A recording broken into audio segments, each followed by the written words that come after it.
Welcome everybody to 52 Living Ideas. Tonight, we'll continue covering the Analects. We'll start with, we're still in book 6, and we'll start with chapters 20, 21, and 22. James, would you do the honors and get us started? Okay, this is the Eno translation, number 20. The master said, knowing is not so good as loving it. Loving it is not so good as taking joy in it. Number 21. The master said, with men of middle level or higher, one may discuss the highest. With men below the middle rank, one may not discuss the highest. Number 22. Fan Chi asked about knowledge. The master said to concentrate on what is right for the people, to be attentively respectful towards ghosts and spirits, but keep them at a distance. This may be called knowledge. He asked about Ren. People who are Ren are first to shoulder difficulties and last to reap rewards. This may be called Ren.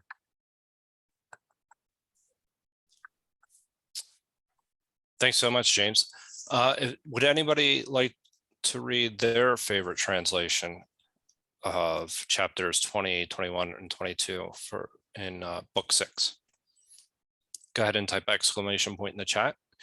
If not, we'll go right to Jason. Okay, I don't see, hang on. Nobody? Okay. I don't see any comments. Yeah, So. we have a chance to discuss later. Okay. So, yeah, just 1 minute. Let me see. Okay, so 20. I think 20 is simple. The master said, knowing is not as good as loving it. Loving it is not as good as taking joy in it. So this one, I think we talking about like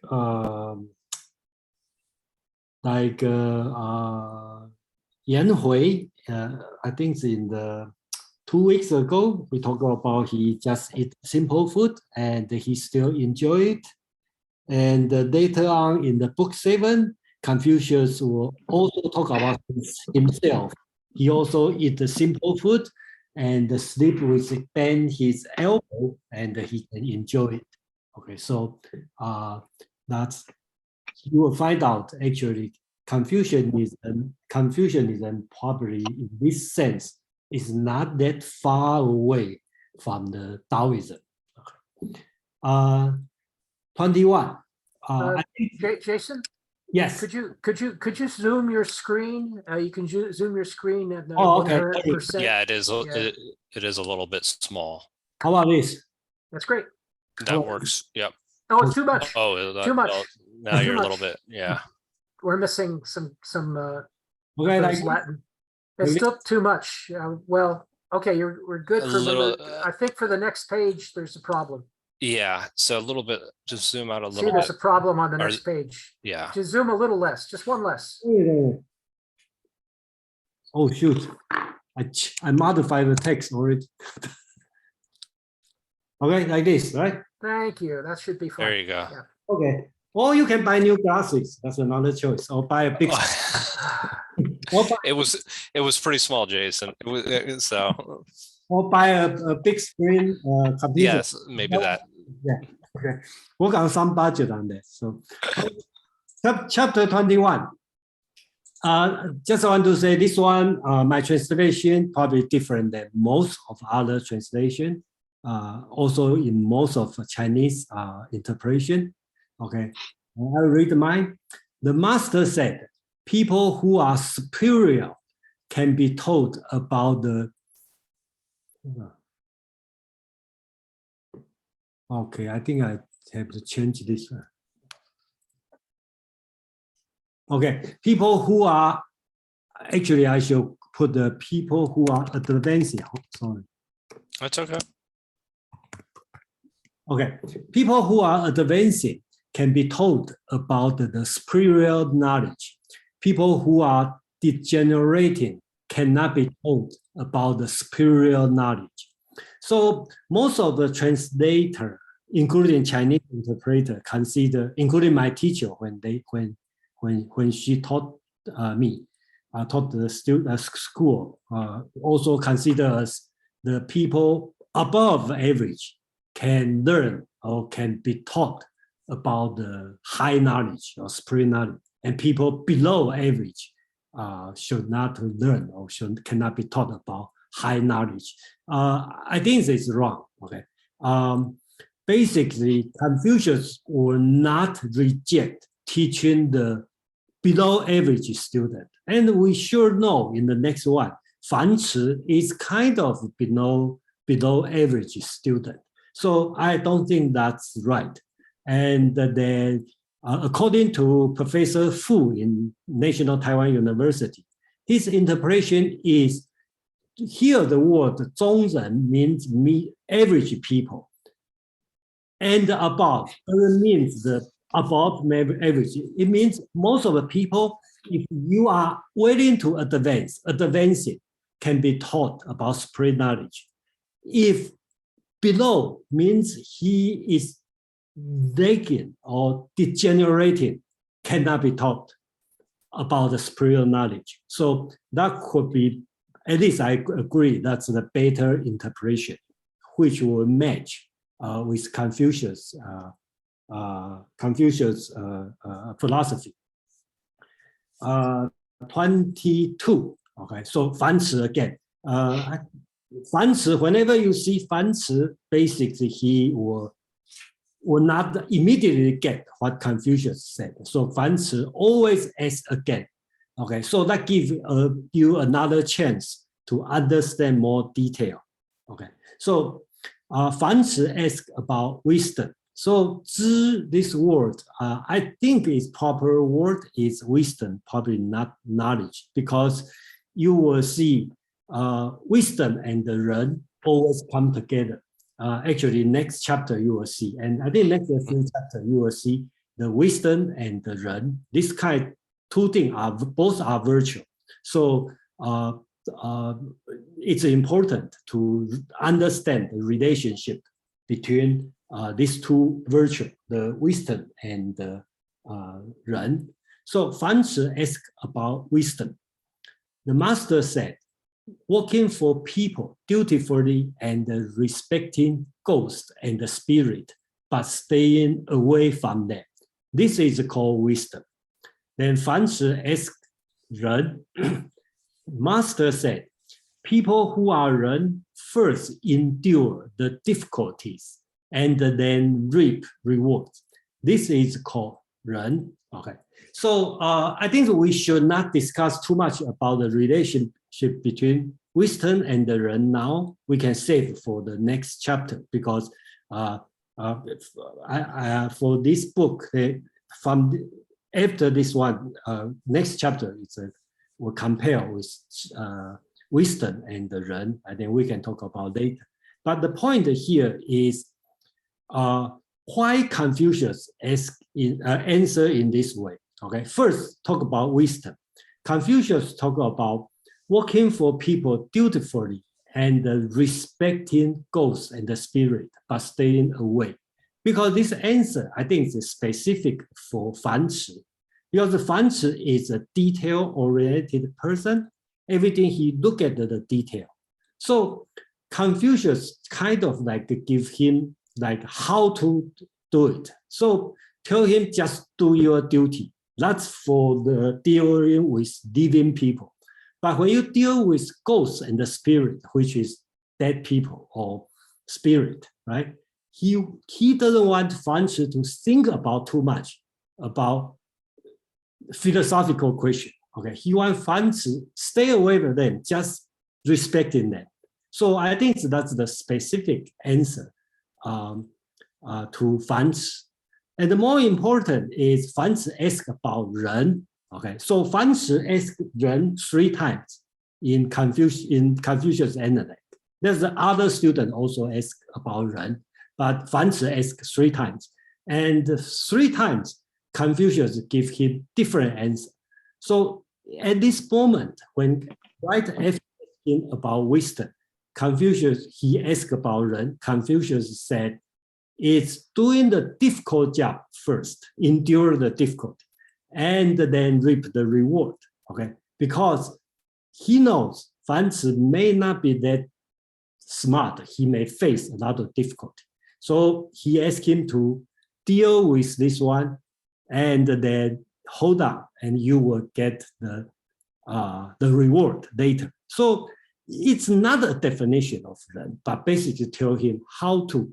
And in the later chapter, I think in the later book, like in, let me see, on the book 12, that's another famous answer. When 凡词 asks about 人, Confucius just give him a quick answer, love people. Okay, so that's the way Confucius answer to 人, to 凡词, the same student, but in a different way. So today we only talk about the first answer, which is endure the difficulty and then reap the reward later. So yeah, that's it. Thank you. Thank you, Jason. I'm going to hold off on my comments, but I do have a couple questions that I would like to follow up with, but I'll give everyone else priority. If you can go ahead and type exclamation point in the chat if you'd like to comment, or I can start off with a couple of comments myself. I can get us started. I do want to come back to the question of the distinction between, was it you had understanding, love, and joy of things. But I think that there is something that I'm trying to define what it means to love something, or how Confucius is talking about loving something. But as far as number 19, or I mean, I'm sorry, 21 goes, that the idea of average intelligence, this is, I think, is an interesting passage, is this idea that people that of lower intelligence were not excluded from being being taught, essentially. It's just that there is acknowledging the limitations of individuals. And when I read this one passage, it was interesting because I thought immediately of something that someone told me about athletes one time. And they talked about how an athlete can be taught a set of skills. However, you can't teach height, or you can't teach speed.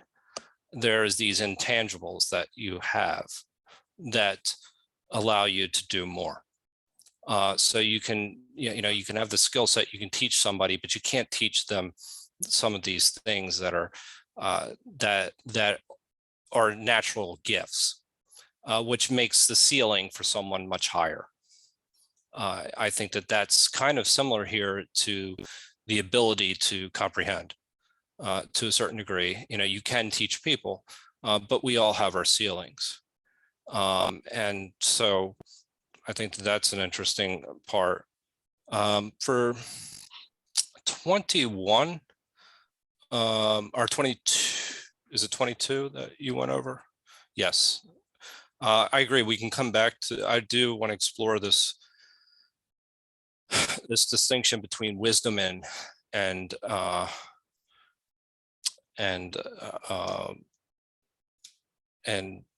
Ren is essentially. And so we'll get to that a little bit later, but in how those two are inseparable. But one of the things that I thought about here is with people who are first to endure difficulties and reap the rewards, this is called Ren. I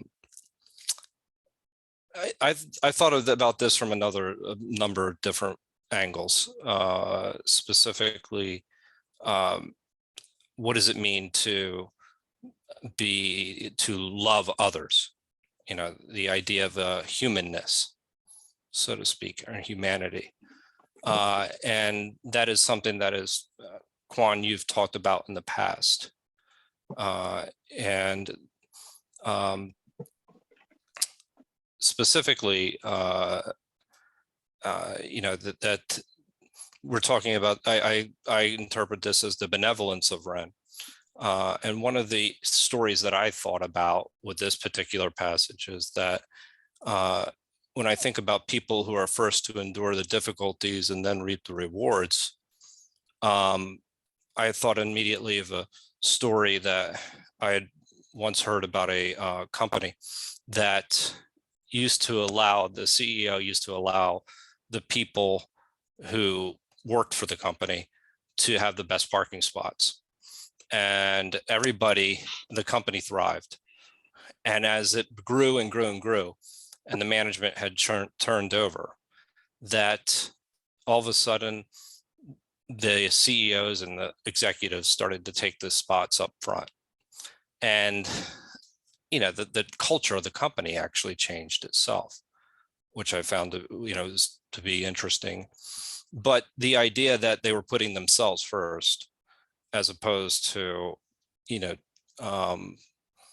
essentially they were giving themselves the rewards first, as opposed to giving the employees the rewards. So that's how I kind of thought about this.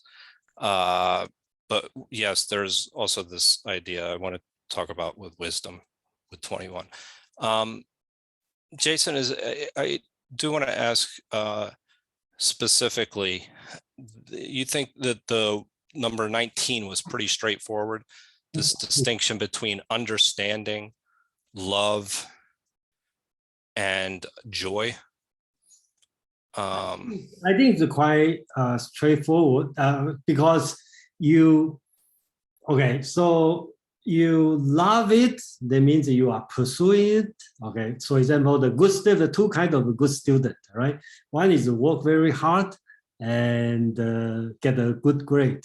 Another thing is he enjoy doing this. He never think that's working hard. He thinks I do it as enjoyment and also get a good grade. So in this sense, the later one is take joy on that, on study. And the first one is just, we can call it, he loved to study. Okay, so I think that's probably or eager to study. Okay, so I think eager could be another way to talk about. Yeah. Okay, thank you, Jason. We'll go with Allison, then Quan. Yeah, I was thinking about 21, and I think what's interesting is how in America we always, it's a beautiful thing about America that we think that anybody can do anything, and there's always, you can always go back to school, you can always learn again, you can always get a degree, and that's one of the really wonderful things about this country. But I think, you know, like, to me it's almost shocking to say, well, if you're this level of intelligence, you can go this far, and, you know, if you're this level, you can't go as far, because it's something that's really not said in this country. And so it almost looks shocking to see that in print. But at the same time, I feel like most countries sort of believe this, kind of more like 21. And I think the thing is that sometimes I know a lot of educators wonder if we're setting kids up for disappointment, because rather than acknowledge that people can have other gifts other than just intellectual gifts, it sort of sets them up for disappointment. You know, like I went to high school. My high school was one where everybody went to college. And I remembered a reunion talking to somebody who started going to college like he was supposed to. And he said, my mother was smart enough to know that I wasn't capable. It wasn't my thing. It just wasn't for me. And I was never going to be good. And I was always going to flunk out. And it was just too frustrating for me. So she had him enroll in a firefighting academy, and he went on and had an absolutely wonderful career as a firefighter. And he said, I was so glad that I was able to go into something that actually worked for me. So I think it's kind of interesting, this idea, like you want everyone to feel that they can accomplish things, but at the same time, I'm not sure, it's sort of a disservice in a way, you know? Right. Because the fact is that academic things are easier for some people than for others. They just are. So I just think it's kind of interesting that it's almost refreshing to just see it in print. Because you never would in this country, but yet it's there. So I don't know. That's just Yeah, no, I think that, and there are different levels of intelligence. Like, I mean, and there, we talked about in the past as far as how people even were tested to get into higher education, but with Confucius in that particular time. But there were like hierarchical levels of intelligence, and I don't think, and I basically it's my understanding is that you could not become a sage, you know, if you were limited intelligence. That's just the way it was, but it doesn't mean the devaluing of the individuals themselves. So right. Exactly. that's my understanding. But Quan. Yes, I would like to make a comment with about the 3 chapters, 20, 21, 22. I hope they would be capable to synthesize it. It's about Ran, because in Chinese and Eastern Asian philosophy, there is a kind of rapprochement with the Western classical concepts of beauty, goodness, and truth. And beauty is Yi, and Ran is goodness, and truth is Tao. So Mencius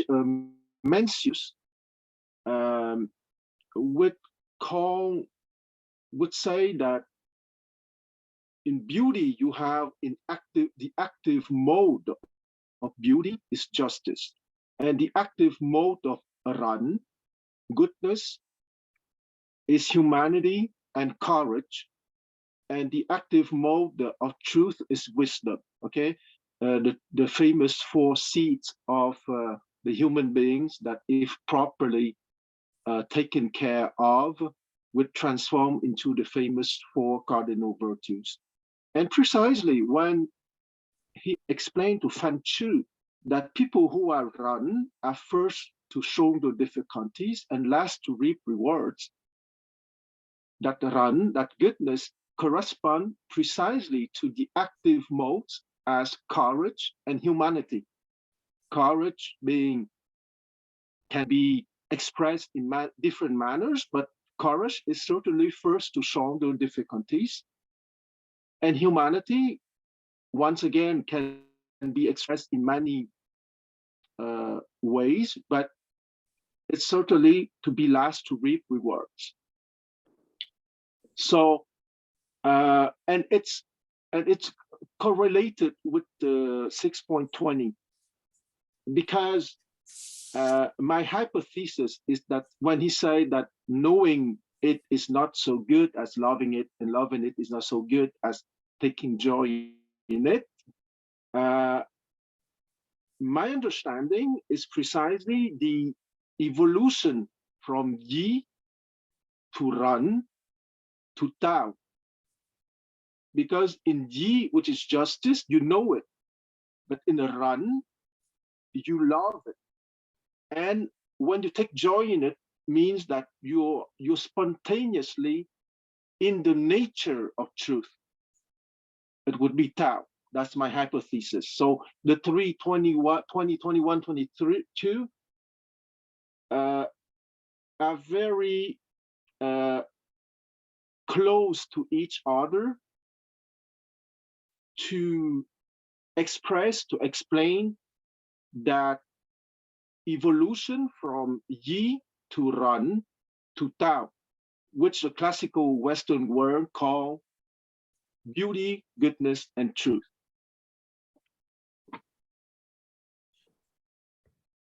Thank you very much for that, actually. I had read that basically about Ren the three legs of Ren. And the idea of goodness is also, this is the idea of humanness or humaneness as well. Is that correct, Quan? Yes, absolutely.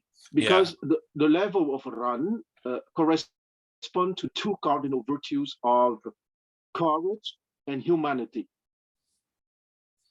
Okay. in active mode. That's a very important point.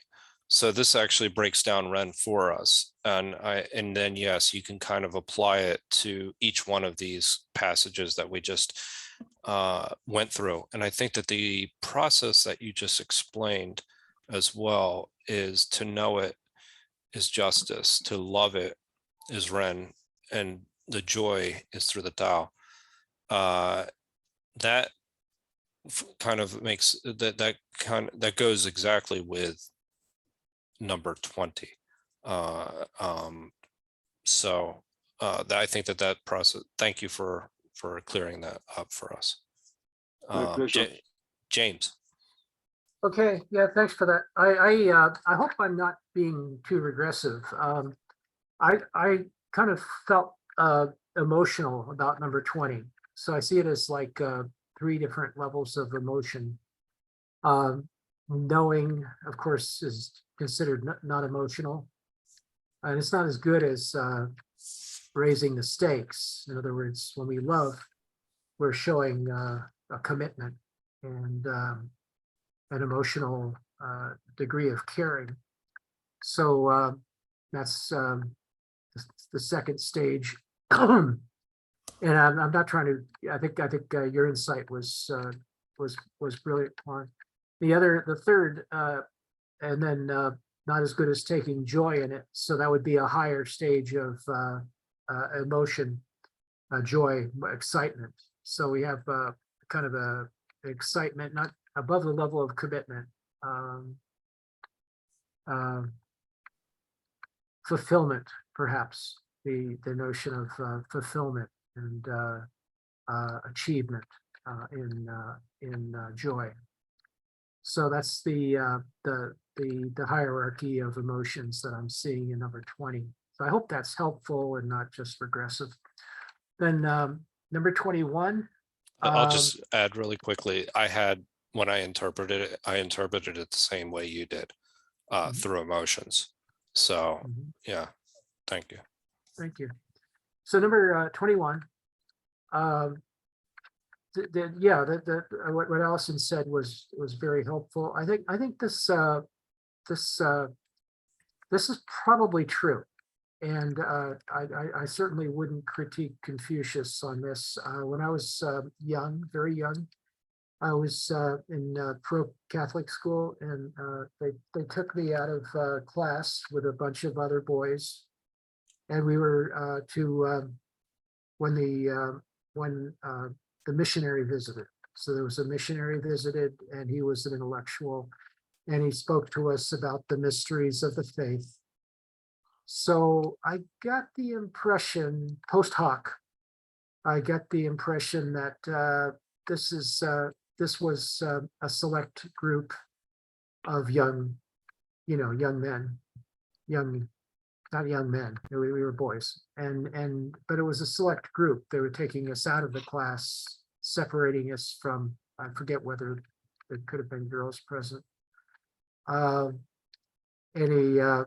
to talk about these, to do this special religious teaching. So the idea is that the most difficult stuff, you don't present it to everybody. Like, let's say you have a compulsory physics class. You don't do atomic bomb theory necessarily with the students that you don't trust with matches. it's Right. So you don't necessarily trust everybody with the same information, and maybe this difficult teaching of the mysteries, which I remember was kind of like, holy smokes, it's like that you get trapped. The idea that in religious ideas, if you try to think too hard in the Catholic dogma, if you try to think too hard about a particular idea, you'll get trapped in the idea. So this kind of the idea that certain ideas are so sophisticated that they may not be helpful to everyone. And then finally, number 22, just on Ren, I think, and I really liked what you said, Aman, about the gradations of values. So this is something I might remember. This is something very profound, I think. But my idea about Ren is from this is that it's a struggle. That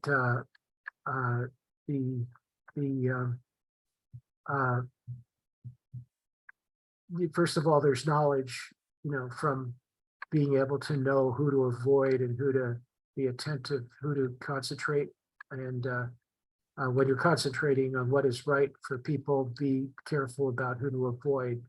That's you develop that from knowledge. But with Ren, the idea that you shoulder difficulties and you reap rewards is, to me, a reflection on life and existence.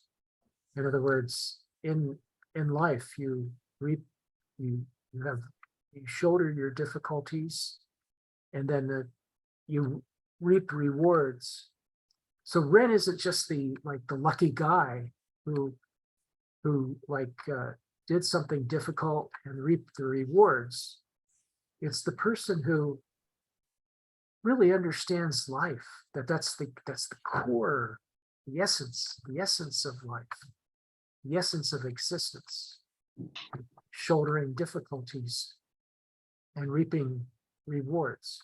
That's the when people talk about the meaning of life, or this is it. This is Ren is the ultimate explanation of life.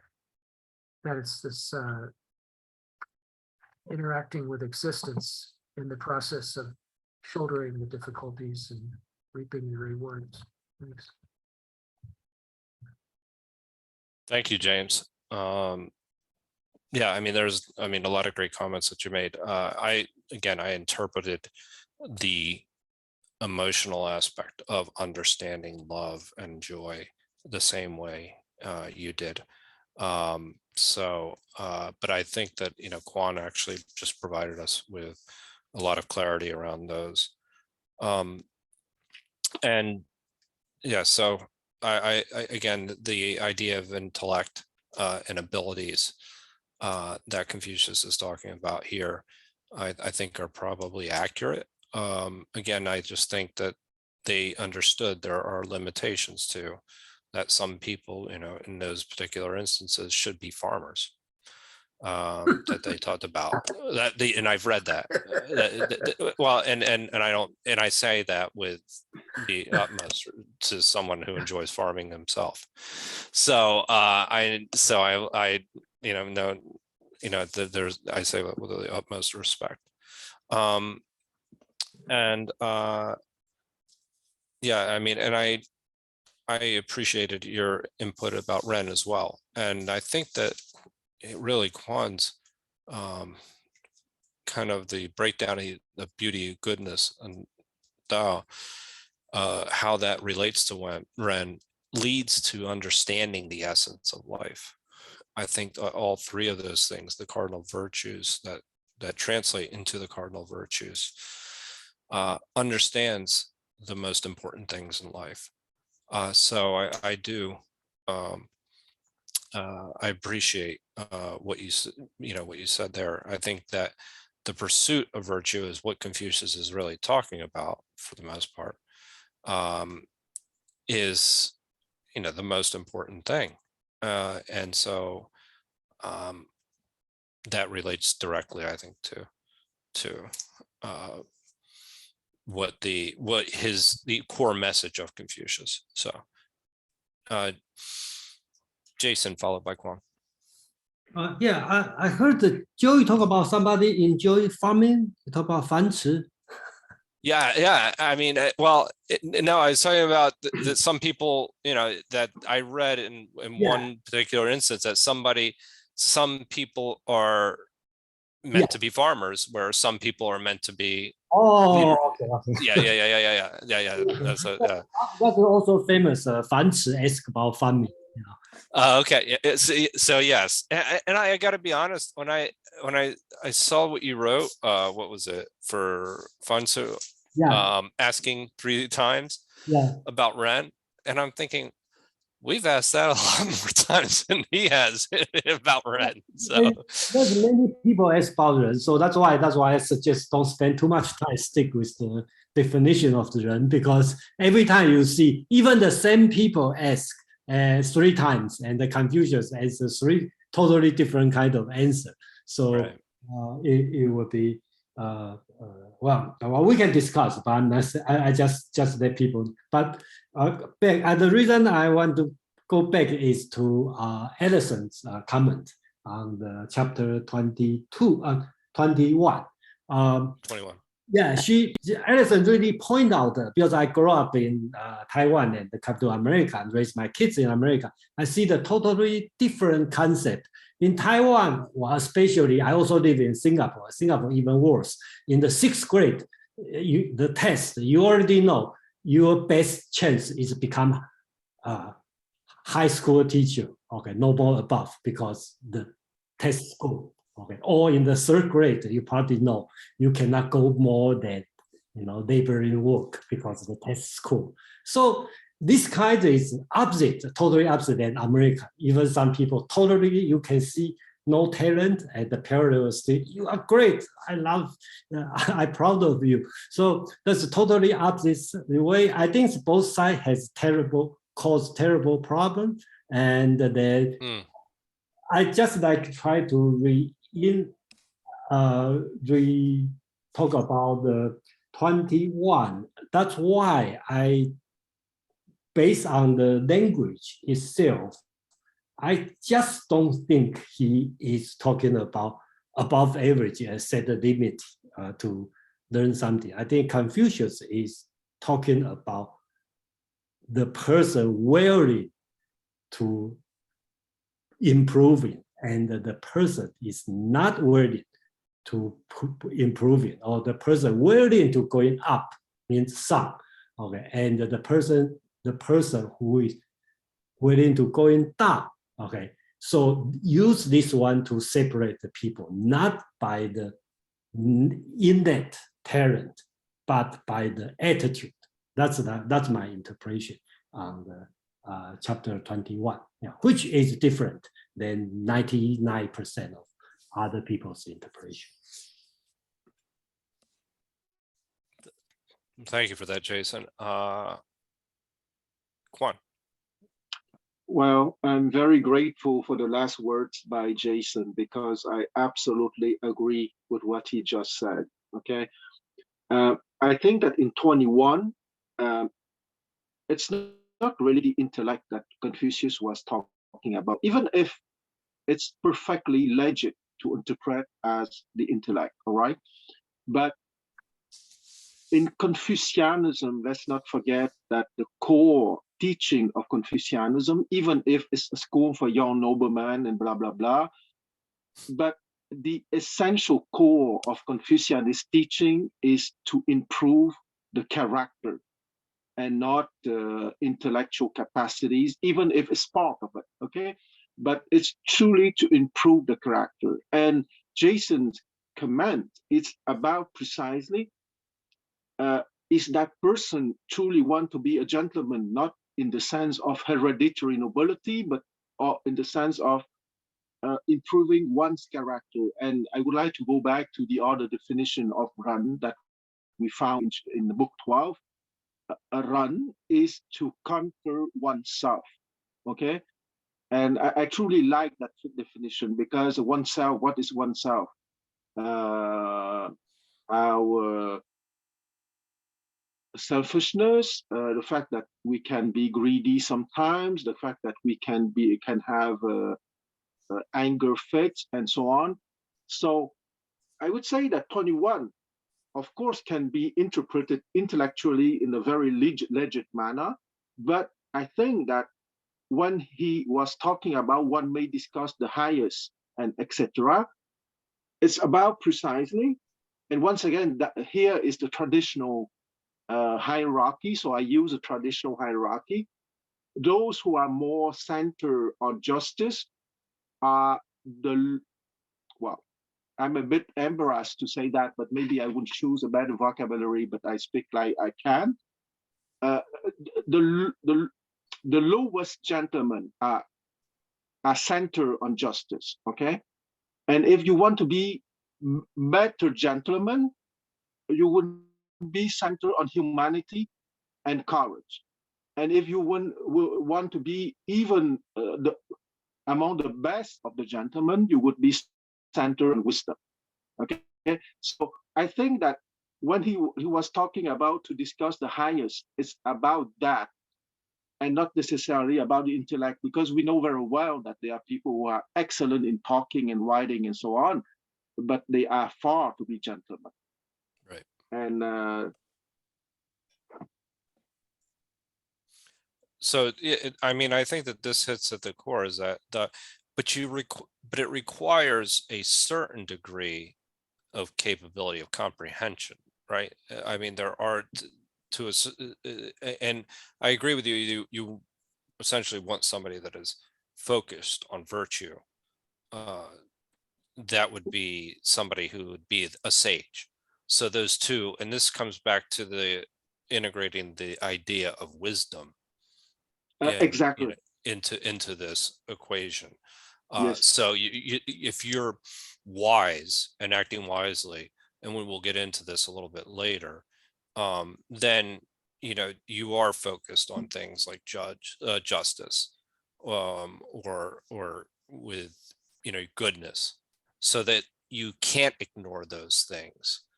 But at some point, though, it requires a certain degree of comprehension, certainly, in order to act in that way. Is that correct? I mean, Yes, yes.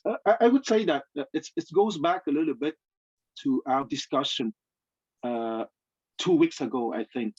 Do you want to be a small Ru, a small scholar, yes. or a high scholar? Okay, because and Schiller, in the Western traditions, Schiller was talking of the same thing in his speech on universal history. Do you want to be a student for bread, meaning wealth or power? Okay, bread, it's a symbol for wealth and power. Or do you want to be a student for virtue, for ideas? And it's the same than the small rule and the big rule. Okay, and here, of and it goes back to one of the fantasy of Chinese political science. Okay, because in Chinese political science, one of the fantasy or one of the ideals is that the virtuous sovereign or the leader, even if he's not very bright and brilliant, he will attract to him capable people who will respect him because he is run. He might be run, but not very bright in maths or in engineering or in anything that is more of the intellect. But the Chinese political science fantasy is precisely to say, to suggest the thesis that the virtuous leader or the virtuous sovereign will touch the hearts of people with capabilities who would be willing to serve him for the common good. And yes, and I think that actually you're looking for benevolence, somebody who's going to be this benevolent type of leader, as opposed to somebody that would seek power, or even has this inability to temper themselves. So no, this actually, that clears things up, and I think that actually leads nicely into the rest of our some of the additional points that we'll be reading here this evening. Does anybody else have any comments about any of these? chapters. I did want to just add one thing. My comment on number 22, that Ren is a struggle. I think I conceive it as a struggle between life or existence and the self. So in other words, we have a role that we're playing in the struggle against, when we're struggling with life.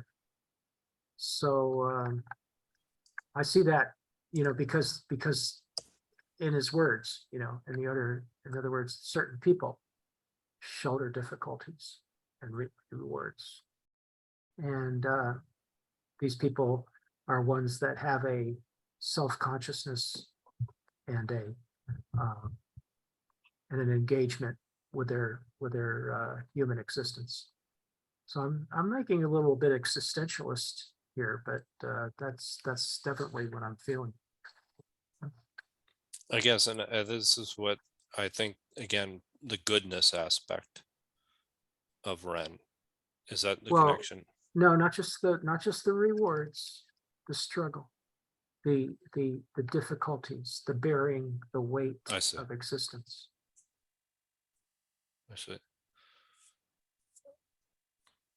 Thank you, James. Does anybody else have any additional comments?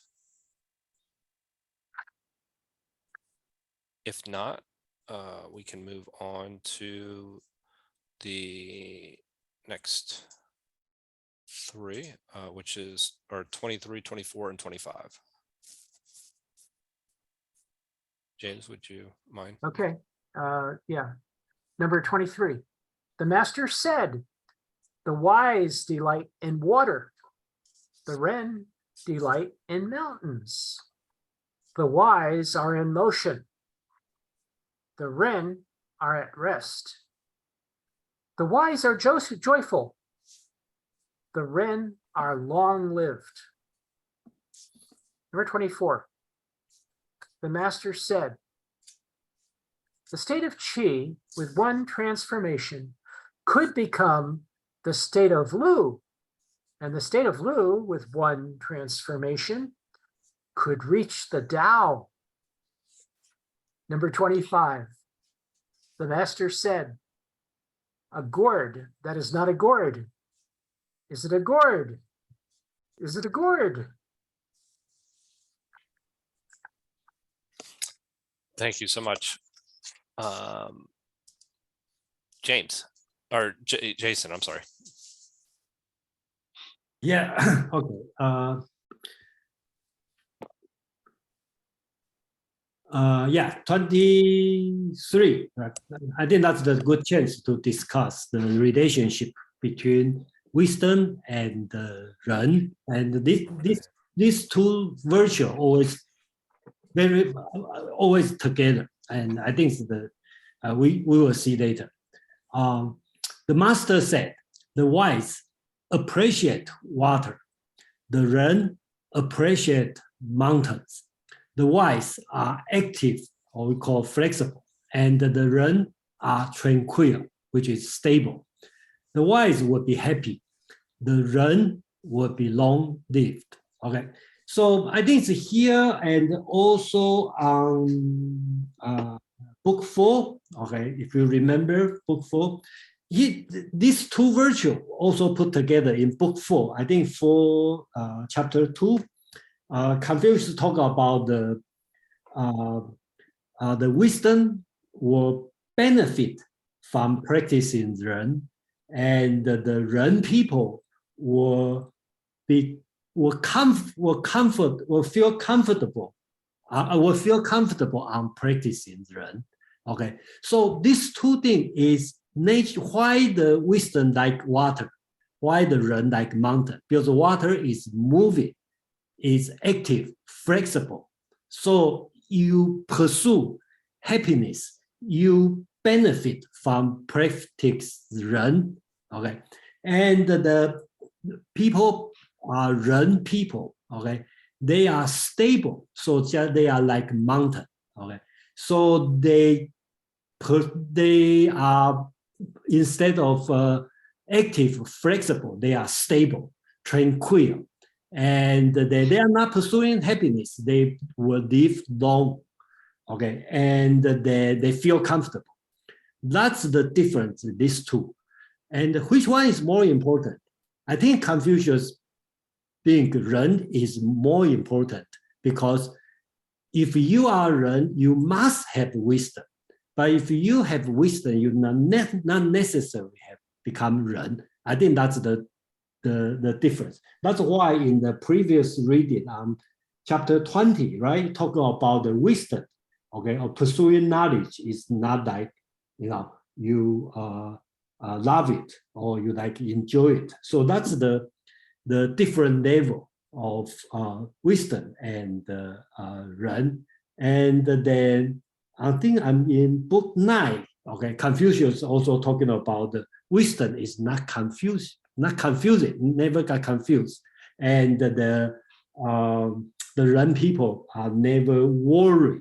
Okay, so that's the two virtues Confucius constantly compare these two. So that's why this one is important. And today the wise appreciate water, the Ren appreciate mountain has been a common saying in the Chinese, the people who speak Chinese language. Okay.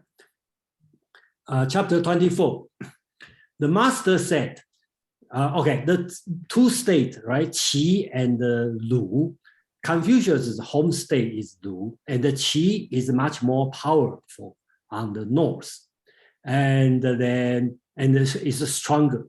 So Confucius said the hegemonic state of Qi with one reform will be like a ritualistic state of Lu. Okay, so Lu is already ritualistic, and the ritualistic state of Lu with one reform will become the state of Tao, which he means the highest level. And the reason Confucius said this, not only state of Lu is his home state. Another reason is the founder of the state Lu is the Duke Zhou, the eldest son. Duke Zhou is the person in the Zhou dynasty Confucius praised the most because he set up all the rituals, and Confucius considered it's perfect. Okay, so his son, first son, was the founder of the state of Lu. Okay, so again, Confucius' historical philosophy of the history is degenerative. The older, the better.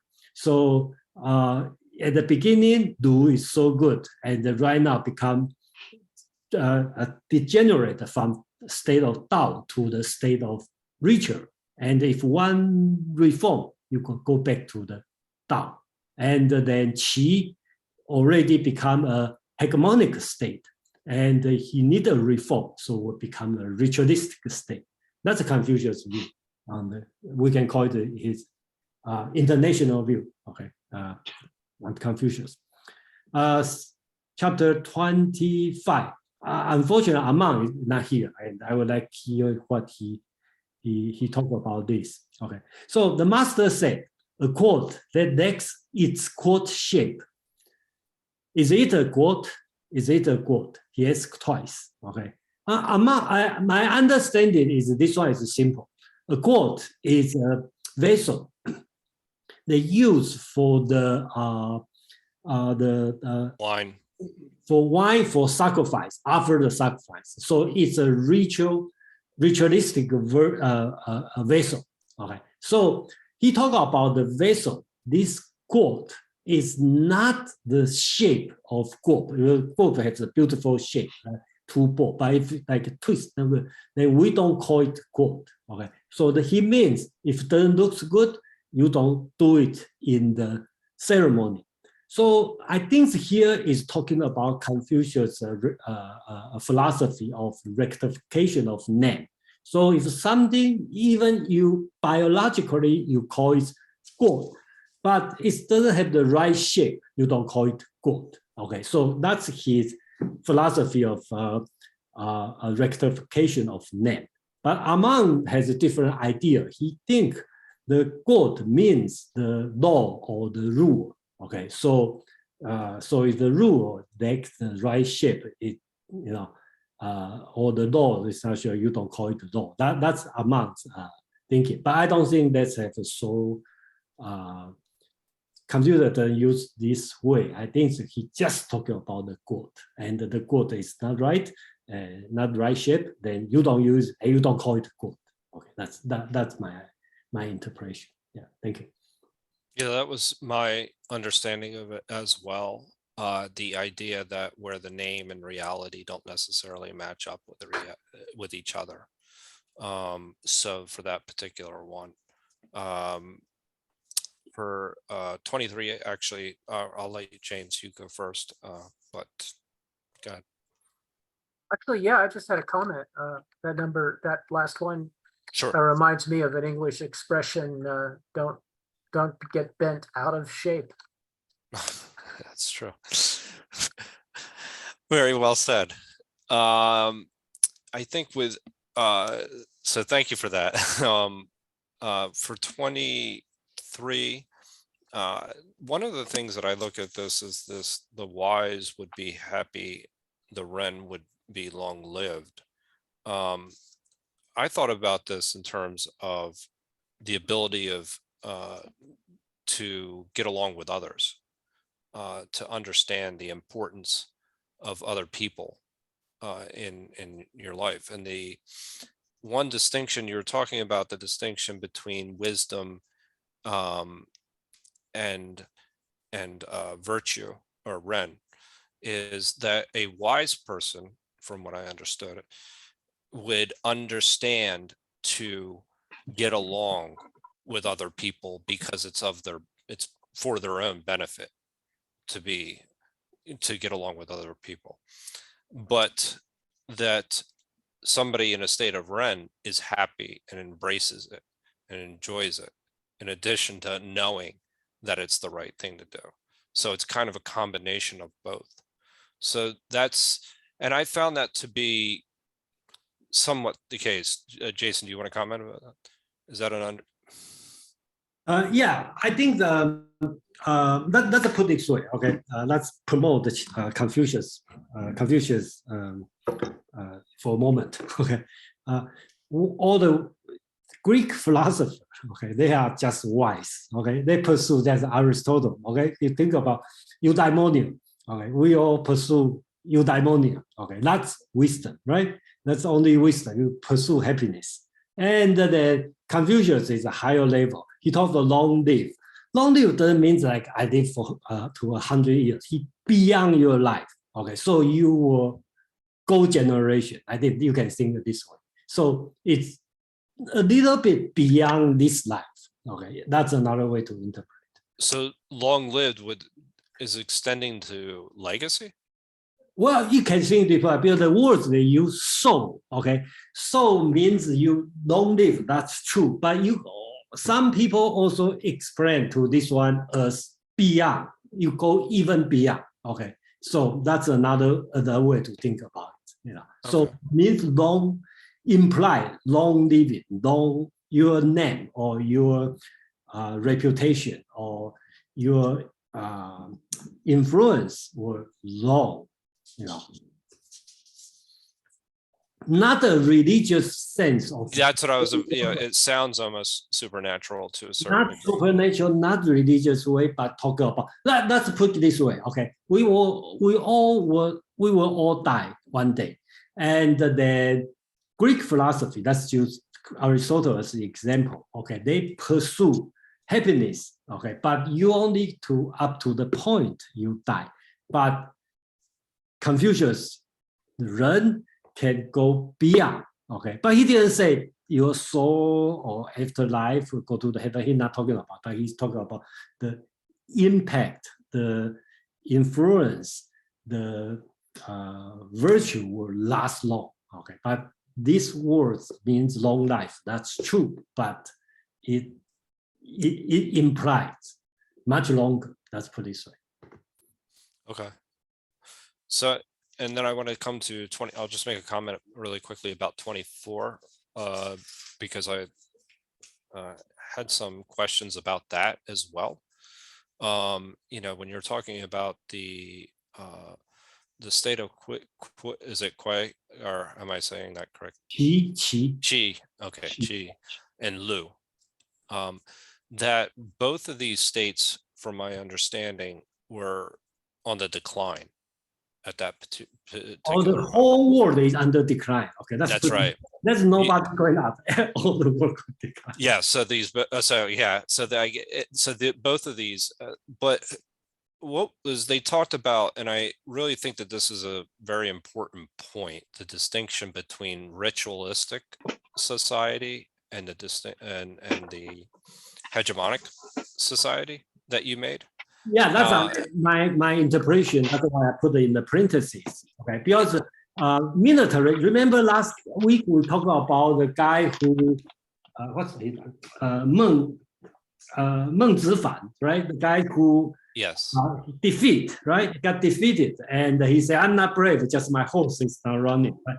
They have a fight with Qi. Okay, that's the state of Lu with Qi, right? So they constantly has a fight. Okay, have a war, and the Qi is much more powerful.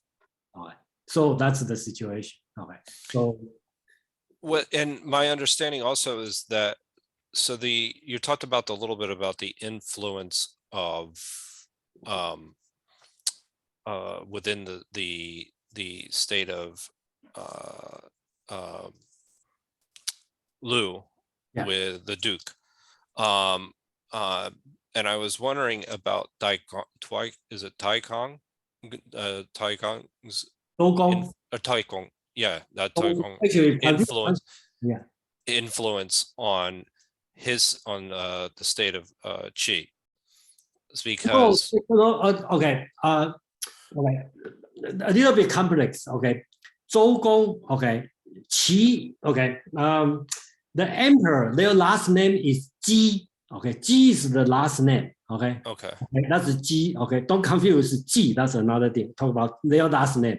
okay, 周公, it's also the same last name. Okay, okay. So his son, he didn't become the Duke of Lu, but his son became Duke of Lu. But Zhou Gong, okay, the Duke Zhou stayed with the Zhou Emperor. Okay, so Okay. to set up the region, the state of Qi, their last name is different. The last name is Jiang. Okay, who is a general to help the emperor set up the Zhou dynasty. So the ancestor is Jiang. Okay, Jiang Taigong. You say that's right. Taigong is the people call Taigong, Jiang Taigong, but their last name is different. That's the founder of the state of Qi. Okay, so that's the genealogy of the state. And you say that the influence or not, I'm not sure. It's over 500 years. I'm not sure the influence is still there. But if you look at their founder, the founder are different, right? The state of Qi's founder is the military strategist, okay, or general, or whatever you want to call. And the founder of the Lu is the son of the Duke Zhou. Okay, so that's the, if you want to come, but the state of Qi is in further decline than the state of Lu at this particular moment. I don't know if it's further decline or not, but that's the point. Their starting point are different. That's okay. Clear. One has the blue blood, one just the military. Okay, so my ancestor is the king, but your ancestor is general. So I'm always a little bit higher than you. I think that's probably a little bit concept like this. Yeah. Yes, and it's my understanding that you couldn't overrule the village elders, essentially. Yeah. So they are originally they are a little bit different. And does Confucius say they decline further? I'm not sure, but both are declining. They both need to boost up. I think that's Confucius said. And this will be interesting to explore a little bit more as to because he talks about the state's declines in later passages too, like in what are the reasons states do decline. But yeah, I was just going to go through maybe what the differences between a ritualistic state that Confucius seemed to favor, the state of Lu.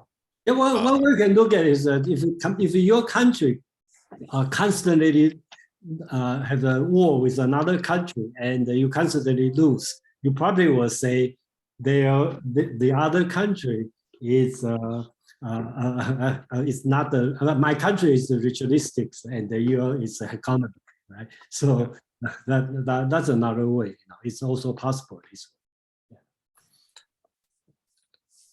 Thank you, Jason. Quan, do you want to go ahead and jump in? Yes, and I would like to keep on with Jason's comment on 24, which is Sure. the state of Qi and the state of Lu. I would like to say that once again, we are talking about Confucianism, meaning a school which main endeavor is truly to restore virtue and culture. So when we are talking of a state of degeneracy, it's about the degeneracy of virtue and not necessarily of the material culture. Okay, because compared to the time of the first Zhou kings in the 11th, 10th, and 9th century BCE, those 3 centuries between 1046 BCE and 7070 BCE, when the Zhou king truly rose, they had a high culture and they were considered mostly virtuous, but their material culture was inferior to the culture of the time of the 6th, 5th, and 4th century BC. Okay, in terms of metallurgy, example, at the time of Confucius, iron was began to be used broadly in everyday life. Okay, and in the 11th, 10th, and 9th century, China was still a bronze society. Right. And China became an iron society mostly at the time of Confucius in the 6th century BC. And it improved a lot of the agricultural outputs and et cetera, et cetera. I'm not going into the details. The weapons were much more sophisticated, the administration much more sophisticated. So in terms of administration, in terms of material culture, it was not degenerated, it was more advanced. Okay, so I would say it was a time of the technocrats. Okay, it was a time of people capable to advise the rulers to increase their power and their wealth. But they became degenerate in terms of yi ran tao, okay, of justice, of humanity, and of truth. And what Confucius wanted in his school, Ru Jia, the school of the scholars, is to restore that virtue, that humanity. And I want to finish with the classical dialectical opposition in China or in East Asia between Te and Cai. Okay, Te is virtue and Cai is talent. Okay, when I said that the Chinese political science fantasy or ideal is that the Te sovereign or ruler would attract Cai people, talented people. And in the mind of the Chinese, I'm not in the mind of the Westerners too, there's a certain hierarchy. Okay, virtue is always considered as being more superior to talents, to Cai. And the other point is about the Greeks. The Greeks have the same hierarchy than the Chinese. They would say kalos, kagatos, and aletheia, and the Chinese would say yi ran tao. But those are different words for the same journey of the soul. I have to step away for 1 minute. Jason, actually, is there anybody else that would like to make a comment? I do want to comment and come back to what you're talking about, but I actually have something I need to tend to right away. Yeah, no Besides problem. Yeah. So any other comment?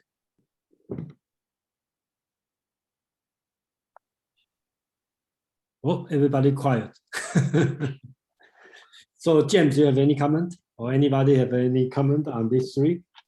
No, I maybe they're just a little bit too advanced for me. I don't know. I do like the 25 though. It's cute. If something is shaped a certain way, if something, something that doesn't really have the right shape or something that doesn't serve the purpose is not necessarily the thing itself. It's not maybe not the thing you were looking for. So I like that. I like the historical note. I mean the comparison note of 24. I mean something with a step up of Qi becomes a Lu, and a step up of Lu to be Dao. It's interesting, and maybe it's true too. I wasn't there, but Confucius was. And then number 26. Did we do that one? No, we didn't do that yet. Okay. Yeah, I think one thing I appreciate the Quan mentioned about when we talk about degeneration, we talk about virtual degeneration, but actually material life, I think it's improving, it's making great progress. And then that's why Confucius is talking about degeneration, because the material life caused people not got spoiled, because for the royal family, they are start to fight each other. I think so. That's great. Oh, Kevin, please. Yes, thank you, Jason. My comment about the 623, it's very into Chinese culture, I would say, about the mountain and water, and here it's a more metaphorical way compared to Zen, compared to the vice. So it's the modern days, contemporary days, we practice wisdom, vice, like Jason also mentioned Aristotle, and in modern days we'll pursue knowledge, wisdom, about that considers more important than Zen or virtue. So you guys all mentioned that. Another comparison also, Dong and Jing, active and compare to the tranquil. This is very interesting. And for especially for adult, for when you age get older, that's the practice. I would say people live longer. Absolutely, you need this. One is it makes sense. If you stay still like a mountain, yes, you should kind of live longer, and your mind calm. That's why I would say yoga help, meditation help this kind of thing.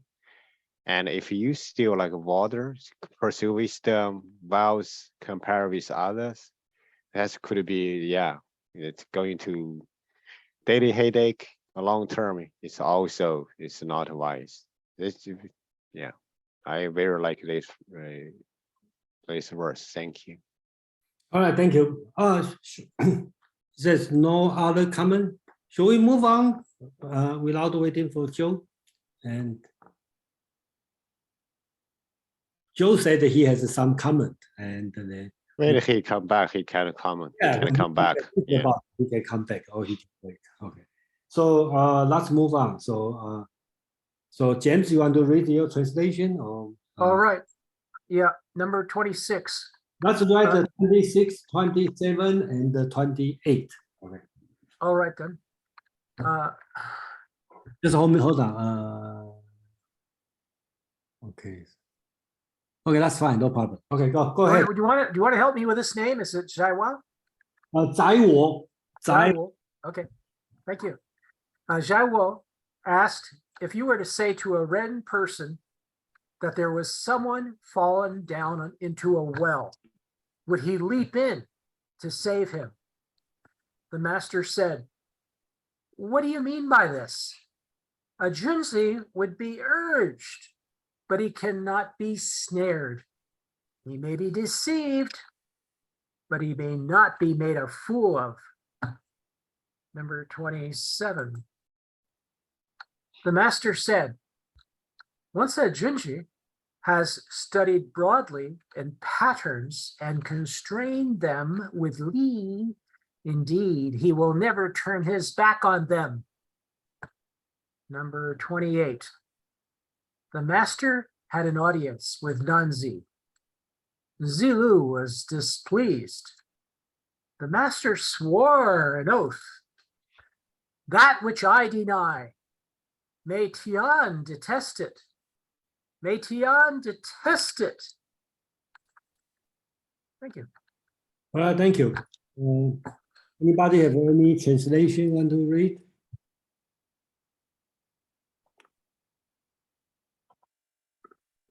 No? Okay, I just read mine. Okay. So 28 and 26, I will ask a person, okay, I just want to remind everyone, Zai Wo is the one who sleeps during the daytime. He always cause, as well, you can say cause problem, but another way to say is he always challenge what Confucius taught. Okay. So Zai Wo said, a person of Ren was told, there is a person, there is Ren falling down in the well. Will he jump into the well to save the person? Okay. The master said, why should he do so? A Junzi will rush to the well, but won't be trapped in the well. He may be deceived, but not be fooled. So here is again another relationship between Ren and wisdom.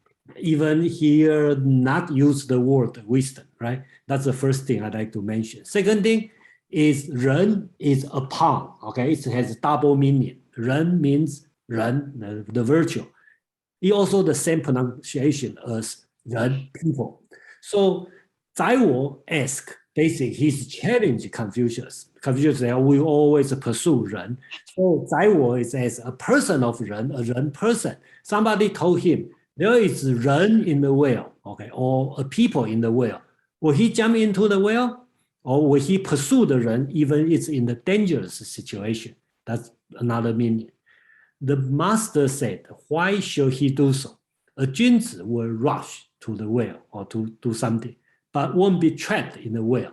So he can be deceived for once, but he will not be fooled. So this one is very good advice, right? So that's what I meant. Ren is better, more important than wisdom, because Ren also include wisdom. If a person without wisdom, you cannot call him Ren. I think that's the important. And then Zai Wo asked a good question, put this way.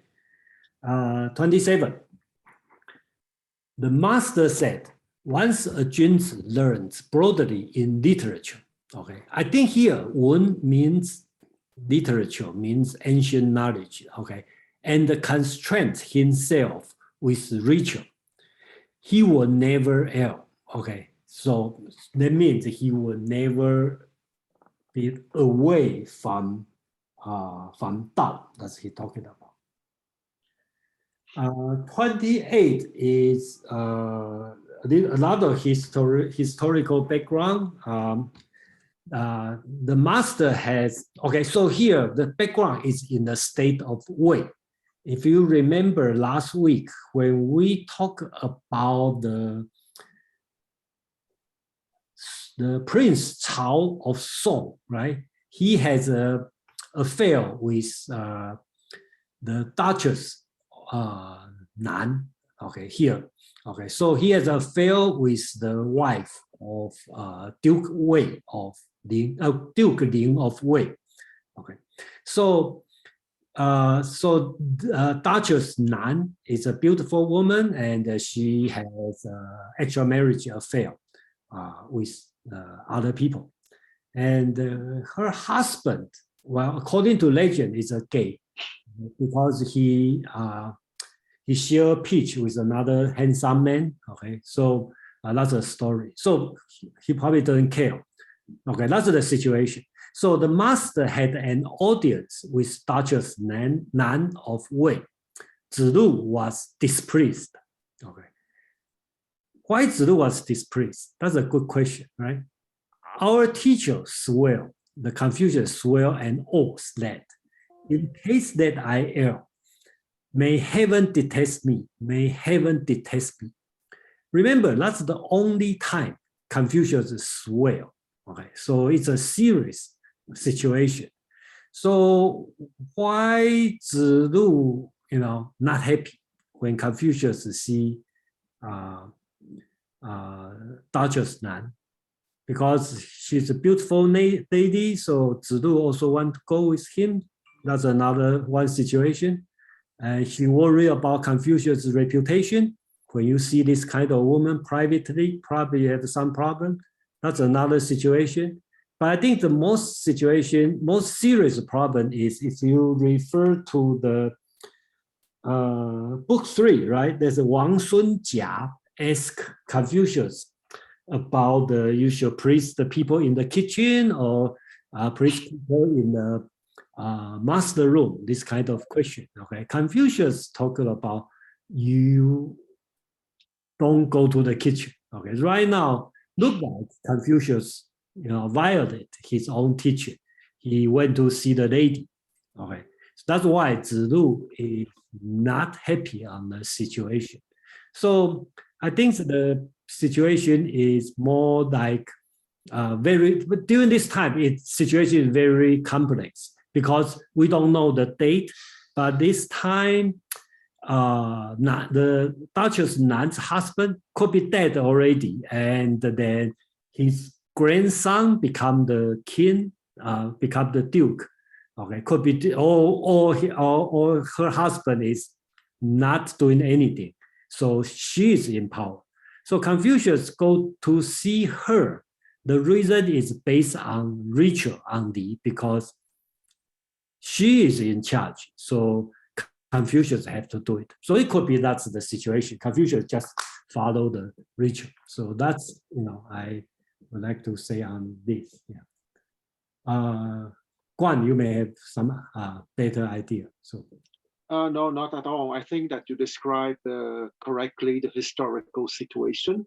I just want to mention that there is an excellent scene that has been produced by the Chinese director Hu Mei in 2010.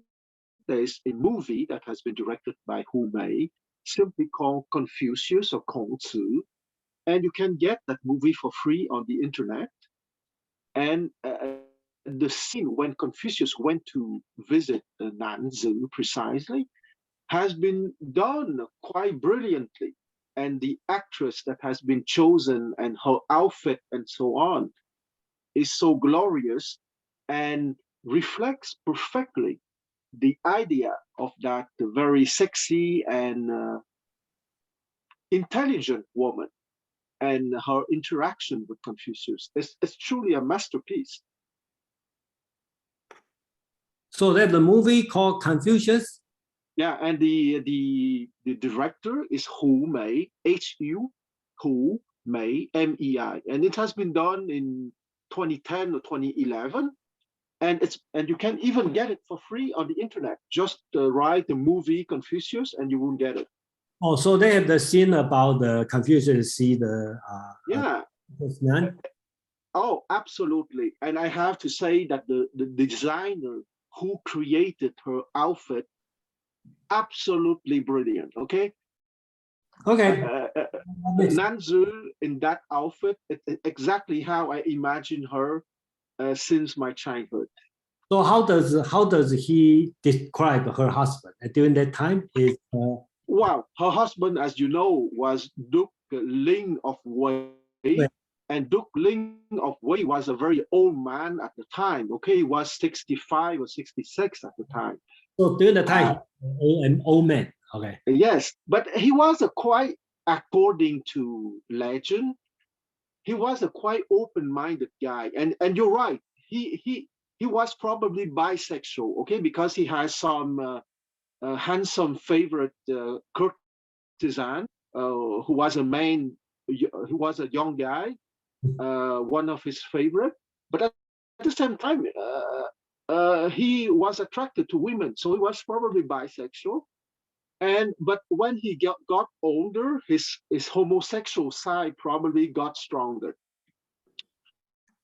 And he was very open-minded too. Okay, he was perfectly aware that at 65, 66, he was no longer attractive for the young woman who was Nanzi. And he accepted that Nanzi had an affair with Prince Zhao.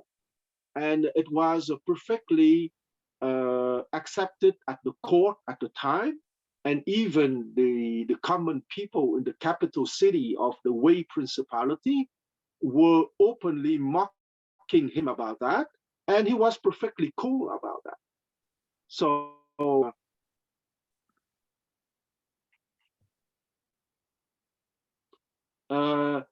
he was not a Ran, but he was a quite open-minded ruler. Okay, so the movie, but actually, okay, that's worth to watch it. But that would be different. I have a different concept about him. I don't see he open-minded because later on, after he died, right? I think his son tried to kill the Nanzi, but failed. Yes, 快客公子. Yeah, and then later on, he has his young grandson as a duke, right? As a prince, as a duke. Yeah, and his son, 快客公子, will overthrow his grandson and will be duke after. yeah, that's right. And so that caused a massive problem. And later on, Zilu died from this accident.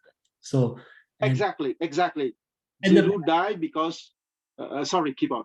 Yeah, so I have a big complaint to Confucius because he's indecisive. His attitude of the ritual and cause the death of the Zilu. That's my comment on this one because yeah.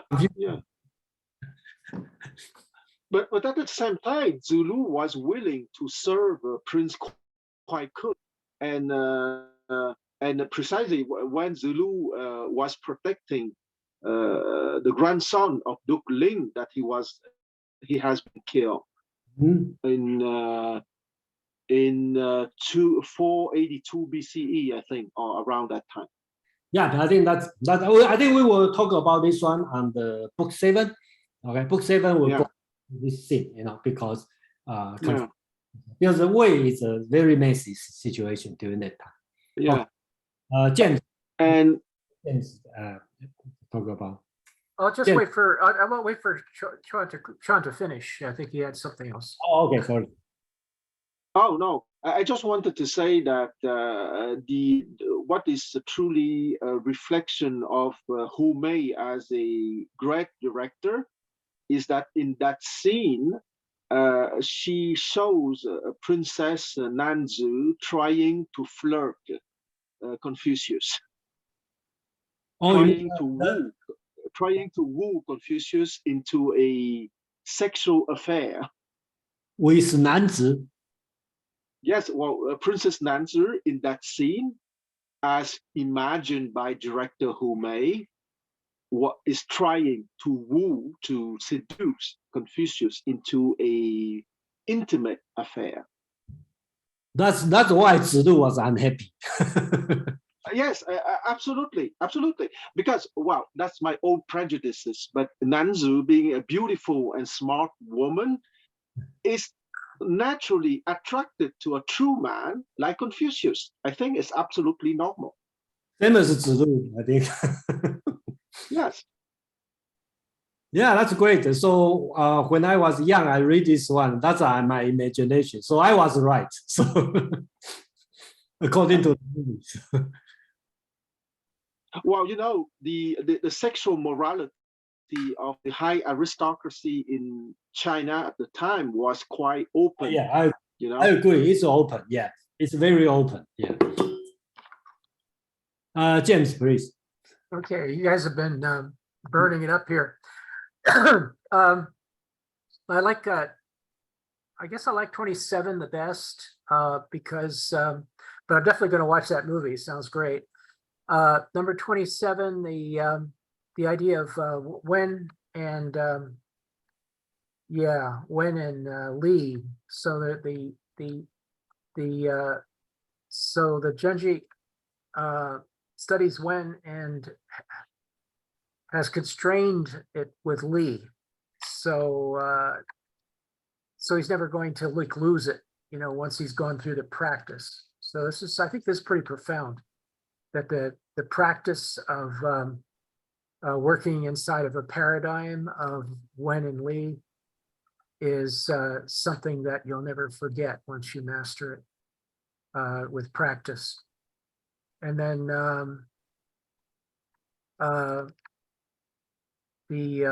I guess number 26, that's a little difficult for me. So in other words, okay, so this is a hypothetical. So somebody falls down a well, would you leap in and save him? And then the master makes it conditional. That's Yeah. right. Use your wisdom. Your answer is that this is conditional. I won't save it, and I won't do it unless I'm not. I don't quite get it 100%. So the idea that of course maybe if you don't maybe you're not qualified to save someone. In other words, maybe you can't handle the problem. Since you don't get it, let me make it okay. Let me make my interpretation. Somebody said Zaiwo is challenging Confucius' teaching. Joe, we are talking about 26. Okay. Okay, thank you. The 28. Okay. So Zaiwo asks, like, if somebody fall inside the wheel, would you jump into to save? Okay, because Yes. you are the Ren people, right? You are practice Ren, you should jump in. Okay. Confucius said, why you ask this kind of question, right? As a Junzi who are practicing Ren, you will rush there, okay? And then you will not be trapped there. So that's a conditional answer, right? We can further explain. If you can swim, if you have a rope, and if you have a tool, you will do something, okay? You will not just rush to jump in. And most likely, since it's Zilu as Zaiwo as this question, she could be trying to test it, the Junzi, right? So it's try to fool the people. Then Confucius say, you can deceive me, okay, but you cannot fool me because I will look. I have the intelligent, okay. I'm wise people. I will look at. So I think that's the answer. Let's go back to the relationship between wise and wisdom and the Ren, right? Ren people always have wisdom, okay, because you cannot be fooled. You only can deceive me once because I know, and then that's the point he's talking about. The stages up to Ren. Yeah, and again, it's a double meaning, right? Ren also means people, okay, in the same pronunciation. So he said in the people, they're the people in the well, also can interpret as there's the Ren you need to pursue in a dangerous situation, right? Would you go there, right? Would you rush in, right? Same answer, right? You can rush there, but you will use your wisdom to make a judgment. Thank you. So back to you. Yeah, so sorry, I'm kind of dealing with an emergency simultaneously. Actually, I need to step away really quickly again. I'm sorry. It's an emergency I'm dealing I with. think you miss a good part. We talk about movies, so. So I think we probably have to Any comment so far? Look as Joe cannot host, and we already done the 28th, and then we probably need to end earlier today if there's no more things to talk about. Maybe just one short historical comment. Okay, please. Okay, when you had when Confucius met Nanzi, it was at the beginning of his exile. Okay, because he worked for the Duke of Lu for some years, but he has been exiled from the Principality of Lu in 497 BCE. And that famous meeting between Confucius and Nanzi happened, let's say, 3 years after. So it's about 494 BCE. And Wei, which is a richer principality to the west of Lu, is precisely a place where many of his disciples live. And precisely it was the brother-in-law of Zilu who had a house in that principality of Wei. And he will, during his exile, he will move around the China of that time to different principalities, but often he would go back to Wei to have a rest, to restore his forces, because the brother-in-law of Zulu is a very welcoming person and respect him a lot. So it's a place where he can go back to restore his forces when needed. Yeah, thank you. That's good to know. Yeah, I didn't know this part. Yeah. So yeah.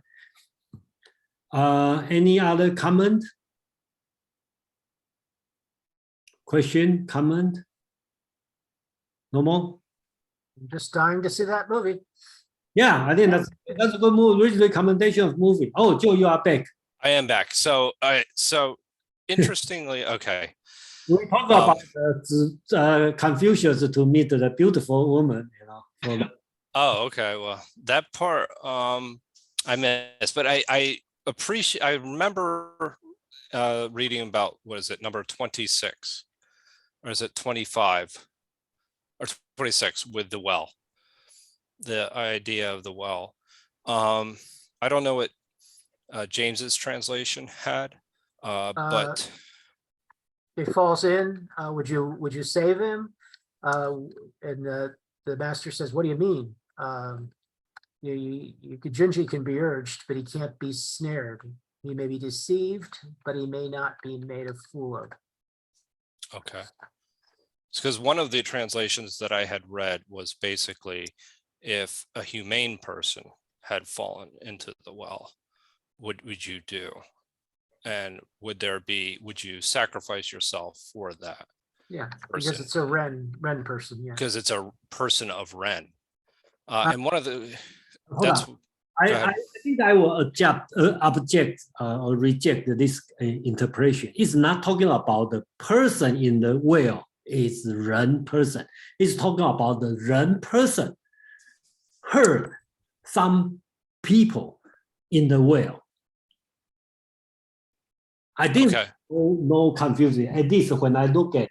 Oh, okay. Yeah, you're right. You're right. It's not the person. Not the person in the well is not Ren. No, you're not talking about this. You're addressing a Ren person. Not, Yeah, because yes. Chinese sometimes confusing. Okay, but this time it's very clear. It say Ren people. Okay, somebody told there has Ren in the well. Okay, this Ren has a double meaning. It could be means people. Okay, because the Ren and the people has the same pronunciation, different character. So he said there's a people in the well, or they have the Ren in some dangerous situation you can pursue. I think that's either way, but I don't think that means the people is Ren inside the well. So another question is the people is not Ren in the well, you are not going to do anything. That's a very strange situation. So I think I just want to make it clear. It has a double meaning. It means people in the well or 人 in the dangerous situation, what will you do? I think that's the question. That's Oh, a good okay. question from Zai Wo. That's why a lot of people think Zai Wo is a troublemaking student. But I think Zai Wo is a smart student. He always challenges the teacher. Okay, and that's a good question to ask. So Yes, exactly. I think that Zai Wo is a very interesting character and shows that the Confucian students were not simply repeating what Confucius said. Okay, so he's a vital character.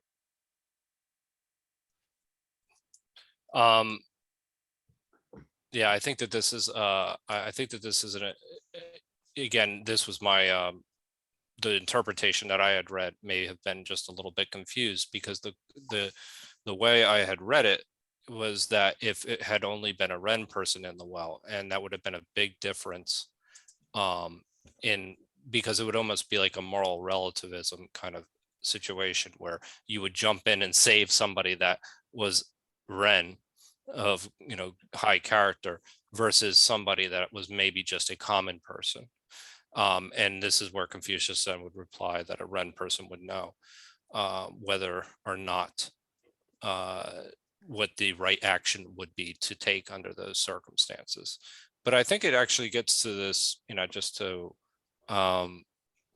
there was another interpretation that I had read about too, where was it Zhao Wu that had asked that question? Yeah, Zai Wo, yes. Zhao Wu. One thing I'd read was Zhao Wu had a doubt about this and asked, suppose that a territory like a pitfall leads to one's death without fail, but simultaneously brings honor of accomplishing humanity through sacrificing his own life. That somebody, and this is where he had posed the question to Confucius, and Confucius said, no, because the noble person would avoid profit under all circumstances. So the idea that sacrificing yourself for your own legacy would be something that you would not do, would not be something of a person of Ren. So that was the question in exchange that I had done some research and gotten as far as the exchange between Zhao Wu and Confucius. Does that sound at all familiar, Jason? That yeah, I think that I mean, that's just an exchange that I had between the two. So this is 26. So you're on 26, 27, and 28. Is that correct? We finished to the 28. Okay. And we talk a lot about 28 because Huang will recommend a movie. Oh, okay. So yeah, 20 is 28. So let me ask you a question since you're not here. So let me ask you a question. Yeah, I'm a little bit taken back. I have. You're not heard our conversation, so that's a good question for you. Okay, why Zilu is unhappy? Why is I'm sorry. Why is who's unhappy? Yeah. And the master had an audience with Duchess Nan of Wei, right? And Zilu was displeased. And then Confucius had to swear, make an oath, okay? Oh, yes. With the that was a very odd story that I had encountered. So that was kind of very, very long and almost like a I don't know, almost a soap opera to a certain degree in American terms, essentially. According to movie, Kwang recommend, you are right. That's a soap opera movie because yes, you see a beautiful lady and then she tried to seduce, so, and his disciple is not happy. Why not bring me over there? So, and yes, Confucius had to swear, I never did anything wrong. I swear to God, I never did something wrong. So that's the soap opera situation, and that's the movie Kwang recommend. I thought he did his duty. Yeah, I mean, it was a, you know, it was where he's protecting his own reputation, essentially. That's what it's essentially the way I viewed that particular passage. I'm But then let trying me to tell think. you my thinking as a high virtual person. So, so I would say basically Confucius is doing according to Li. Okay, he has audience with Nanzi. It's nothing. That's not possible. They have something a sexual relationship because Nanzi or Duchess Nan during that time she is in charge of the state of Wei. So I think that her husband is very old, or the grandson, very young, is the duke. So technically, Duchess Nan is in charge, is the ruler. That's why when she requests an audience, Confucius have to go because that's the according to the ritual. And in the book 3, they have the Wang Sun Jia as Confucius. Okay, would you please people in the kitchen or would be Yes. better? Right? That's the situation. Confucius, I'm doing this according to ritual. So since she is in charge, okay, she's ugly old man or she's beautiful young lady, doesn't matter. She's in charge. I have to go. Okay. And I didn't do anything wrong. He doesn't mean I have a sexual relationship with her. She means, I keep my words because she's in charge. So I have to do that. Okay, that's my. No, and I think that that's fair, actually. And I mean, and it makes sense that Confucius is not only following ritual, but maintaining his own standing as well. I mean, but yes, no, that was a very, very long passage that I had read a lot of, like there was a lot written about that particular passage.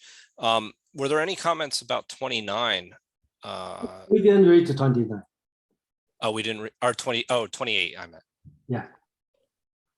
Yeah. Did everybody make their comments about number 28 already? Yeah. Oh, okay. I would ask you to revisit those, but I'm kind of just getting caught up here. The idea is where, this is the extent some benefits, the idea of the mean, right? If I remember correctly. Which chapter? 28. 28, the idea of mean. Yeah. If I remember, no. Are you talking about 27? Or 27 I was talking about. I have my numbers are actually kind of mixed up. Yeah.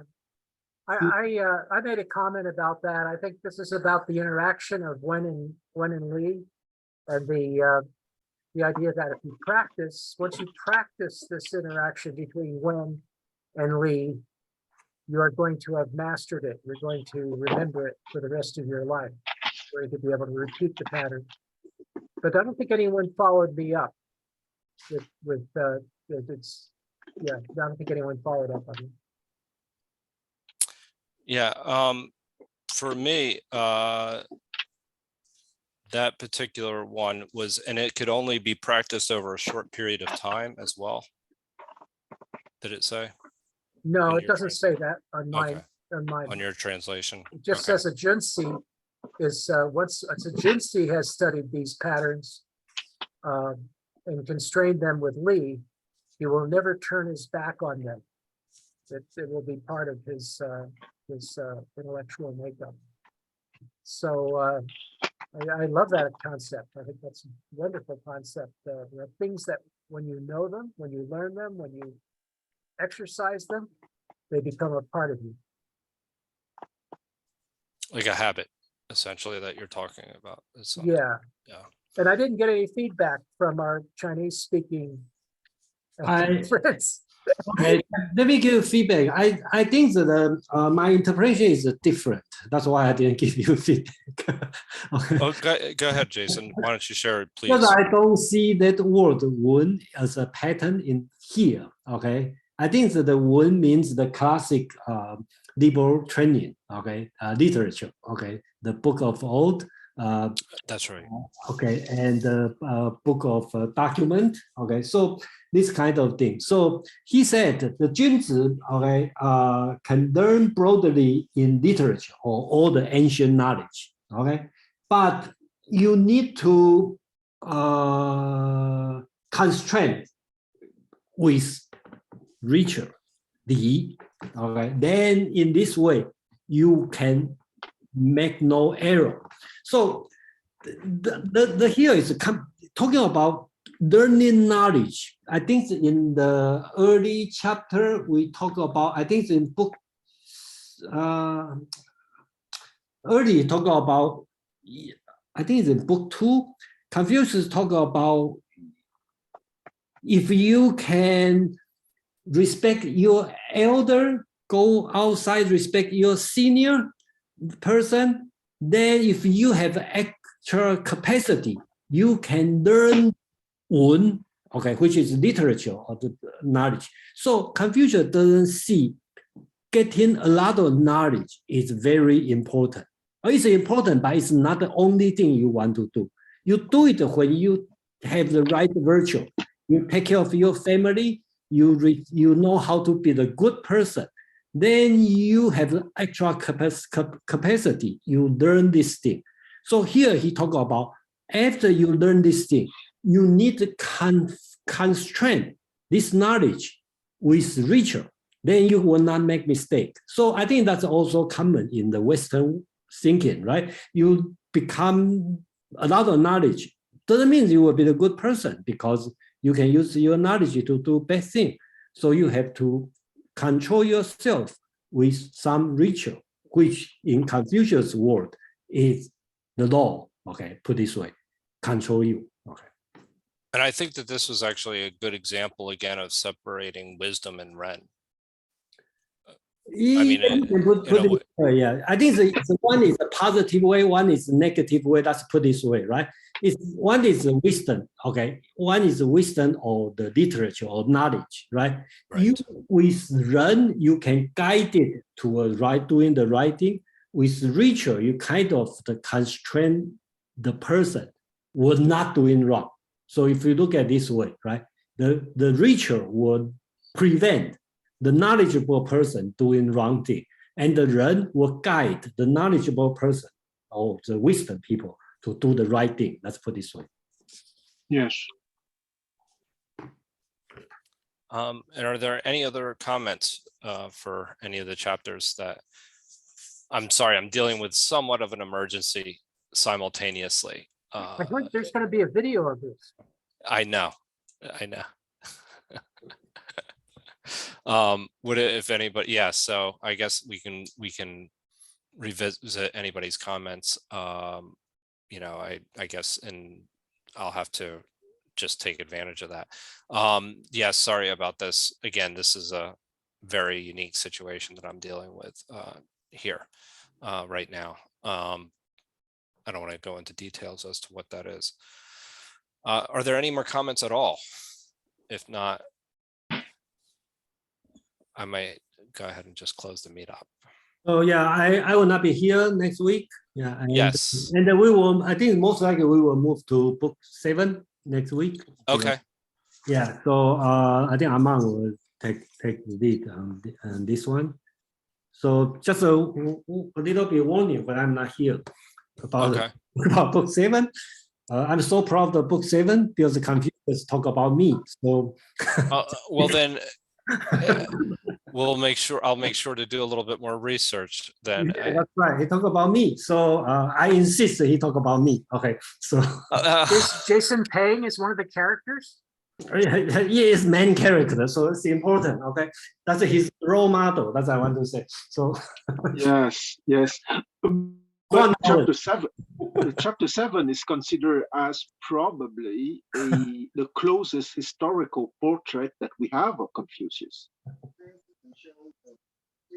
Okay. So I'll Okay. look forward to.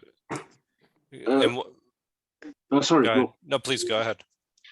Contrary to chapter 10, which is the imagine or the very idealized image of the ritualist sage. But in chapter 7, it's more the Confucius in flesh, if you want, because on the 20 chapters of the Lun Yu, chapter 3, 4, 5, 6, 7 are special, because chapter 3, 4, 5, 6, 7 are considered as chapters describing the last years of Confucius, maybe the last 10 years. Okay. Yeah, that's why when I do translation, I face great difficulty in With chapter 7. chapter 7. It's very just the chapter Quan mentioned. It's a lot of historical background, and I try to bring the tone on that. So without insert 200 words on each chapter. So that's why I consider it's very difficult. So yes. Let's not forget the Lun Yu is a kind of manual, okay, for students of a philosophical school, okay, and that manual has been edited from the time of the death of Confucius in 479 BCE to the destruction of the Principality of Lu in 249 BCE, okay. So it was a work which has been edited over 250 years. But if you truly want to know what happened exactly, historically speaking, between 489 BCE to 479 BCE, meaning the last 10 years of Confucius' life, it's chapter 3, 4, 5, 6, 7. Interesting. So I see, Joy, you have unmuted. Would you like to say something? I like to Please. share something. Yeah, this is the first time I joined this meetup, and We're I feel a little like bit more today organized usually. We don't yeah, have very very emergency. nice. I really appreciate.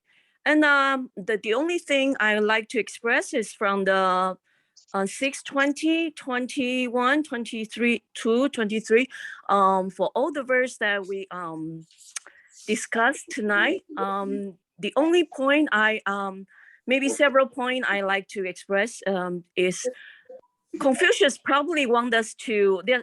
He mentioned about different level, but it's up to us that in every stage, no matter what level we are, if we really like to pursue, or if we really like Jason say, we have a willing heart that we can in progressing in every level, no matter what level he's mentioned about the knowing or to loving, or you will have the last stage in the enjoying with compassion.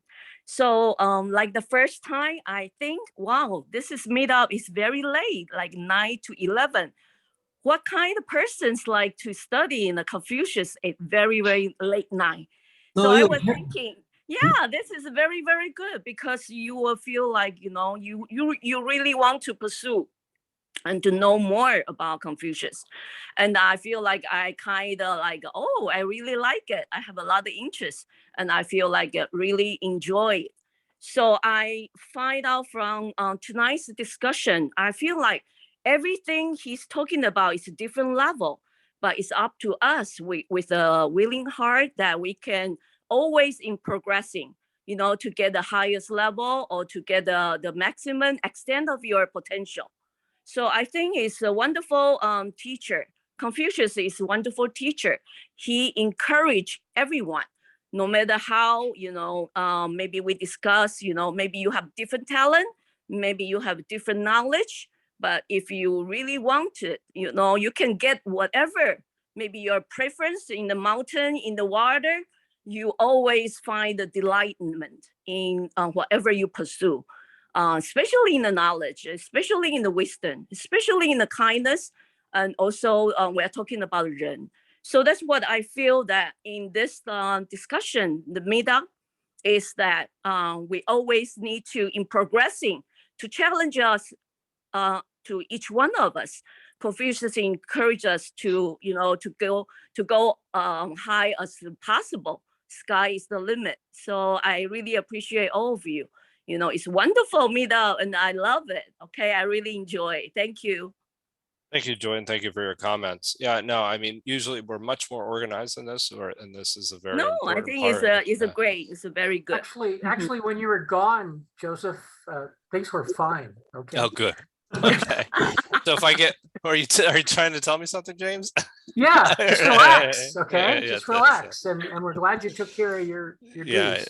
Yeah, it's Because we can talk about soap opera without you. So well, Yeah, that part was I really missed the most interesting part when I remember reading about the affair, and I was thinking to myself, and it started going on, and I started. we have a chance to talk about the same soap opera in the book 7. So Oh, good. Yes, Yeah, exactly, I think it's another perspective that Confucius encourages us to express ourselves in certain circumstances. You need to express and testify yourself, and also speak it out. Also, and also whenever there's a situation, you need to make the choice, and the wise choice. How you're going to do? Are you going to rescue the person or rescue the student? Maybe somebody really need us to teach them or educate or help them. In different verses, it seems like it's kind of parallel, led us to maybe to apply in our daily life, to in every part that we can in progressing, and maybe think about to maybe to ask ourselves in every situation, which one will be the wise decision that you're going to make, or the kindness, or the genuine, or the goodness that you are going to put out in your life situation. So I think it's very good, great thinking, and a good philosophy that the teaching for all of us. Thank you. One of the things is, do you want to comment, Quan? No. Okay.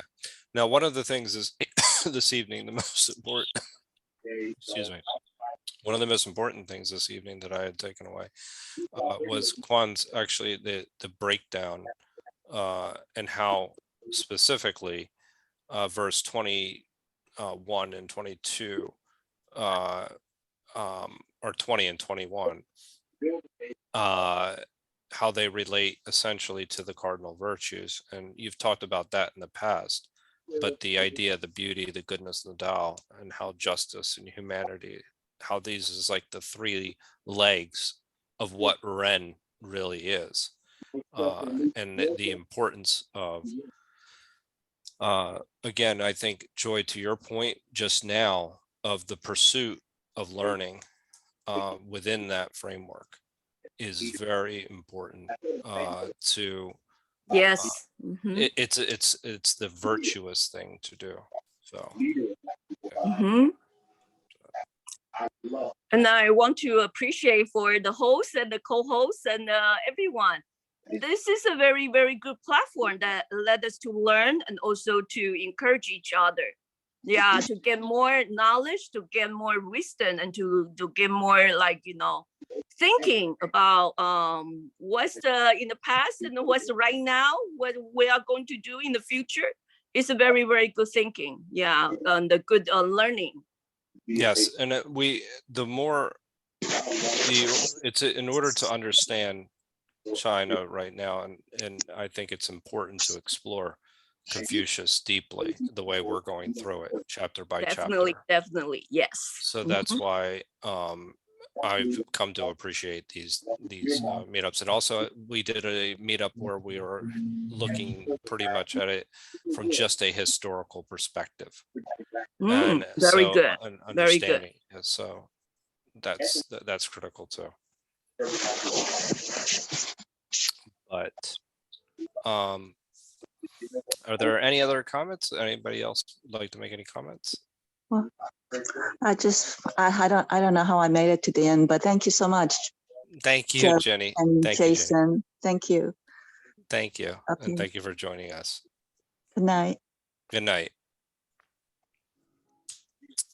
Well, with that, I'm gonna just go ahead and make announcements for upcoming events. Jason, do you have an event on Saturday? Oh no, there's I take a break, but the week after I was restart. So Okay. we'll talk about Confucianism in the Tang Dynasty. So last week we talked about the journey to the West, and then the coming week we are not I take a break, but the 15, I think 15, we'll restart talking about the Confucianism. So Okay.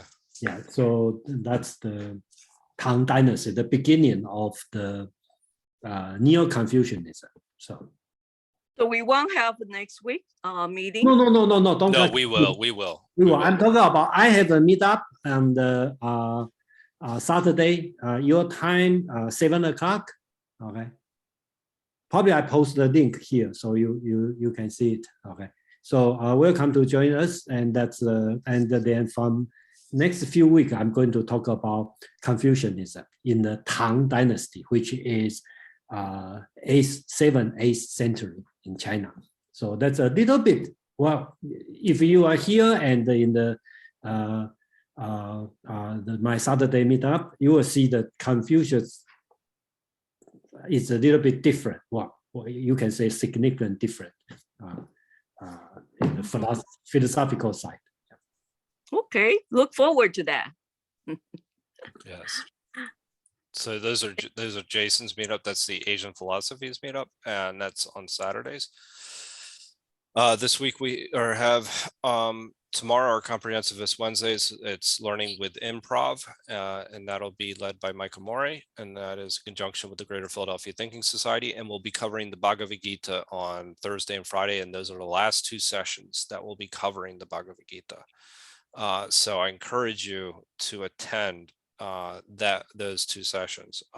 We're just going through and doing an overview of the remaining chapters, which is 7 through 18 at this point. But it'll be the last two. It'll be the last two sessions with Yogeshwar, and Yogeshwar is been a real treat and a gift to this particular meetup. So please, if you can attend, I highly encourage you to attend. There's also some other upcoming meetups. There's a meetup with Yasuhiko Kimura, and that is on Sunday, October 9th at 11 a.m. And again, anytime Yasuhiko comes here, it's a privilege. We also have another meetup starting with Mark Stallman. And I don't know the context of that, what the theme is going to be for that meetup, but that'll be coming that'll be announced in the coming weeks. So again, does anybody have any final comments? I think the experience of studying these chapters have been, for me, has been a chance to sort of like understand the relativity of philosophy and history. We were able to go so far back in history and then understand the relativity of the societies and the way good ideas were posed in the societies so far back in time, 2,500 years, compared to the way problems of conduct and problems of human conduct and appreciation and social morals are understood today. You know, the sort of the fact that the problems that exist are basically very much the same. The way the problems are approached, once again, extremely personal. You know, Confucius, a great sage, one of the an exemplar of a good teacher, a good moral example in the society. And we have, if we're lucky, we know people like that today, but the problem remains very much the same. How do we get people to conduct themselves in the right way? And it has so many ramifications that all the way up to the leaders of the society. You wish they would be more circumspect in their conduct and decisions. So thank you very much. No, thank you. And one of the things that I very much enjoyed learning about Confucius, there's been quite a bit that I've taken from this as going through these books, but it's the importance of having virtuous people in power. Otherwise, the idea that these, as we were talking about with Jason, all these states are in decline at this particular moment in time, and some of it is their decline again is defined differently, right? As just Quan has talked about, it's not necessarily economic decline. It was mostly moral decline. Is that how you phrased it, Quan? Is that correct? Absolutely. Yeah. So the social structure is changing, right? So that's the problem. Yeah. Yeah, that is the problem. And I really am, and I mean, I've enjoyed researching specifically how the families had influenced the educational institutions and and how individuals were seeking, like how they were Confucius essentially, you just had to show that you're interested in learning in order to be in the importance of learning in the culture at that time. That I have a deeper appreciation for. I also have the thing that I've taken away from Confucius, the most important thing I think that I've taken away Confucius is both this love-hate relationship that I have with ritual. I see a very important role for ritual, but I do see sometimes where rituals not necessarily sustainable and something that sometimes rituals need to change and people are unwilling to change. And I think that that's highly problematic, but I also see where rituals are important in maintaining governments and maintaining institutions. Specifically, the rituals exist for a reason. And sometimes people don't necessarily consider the ramifications before they make a change to a ritual. But I also appreciate the idea of familia, the family aspect of it, the loyalty to family. I appreciate that.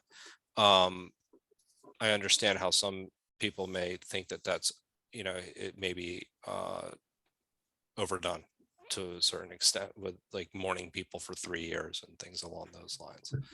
So now there's quite a bit that I've taken from our journey of going through the Analects, specifically as a history of China and also an appreciation for Chinese thought. So Quan is also, you led the idea, you've led a lot, or been very good in helping me understand what it means to be a good man or a gentleman or a humane man.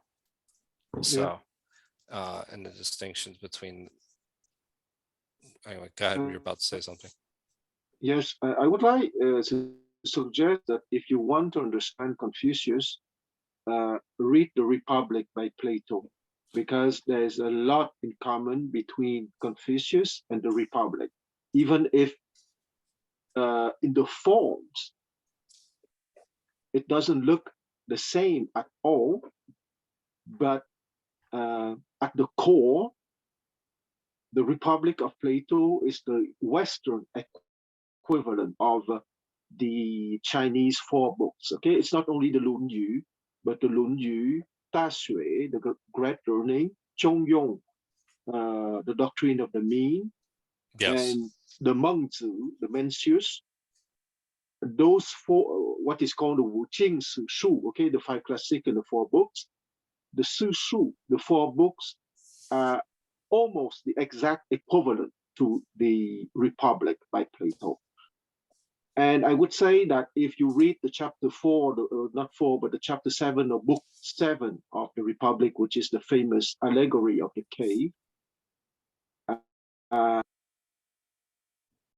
the exact equivalent of that in the 4 books of Confucianism is the great learning, 大学.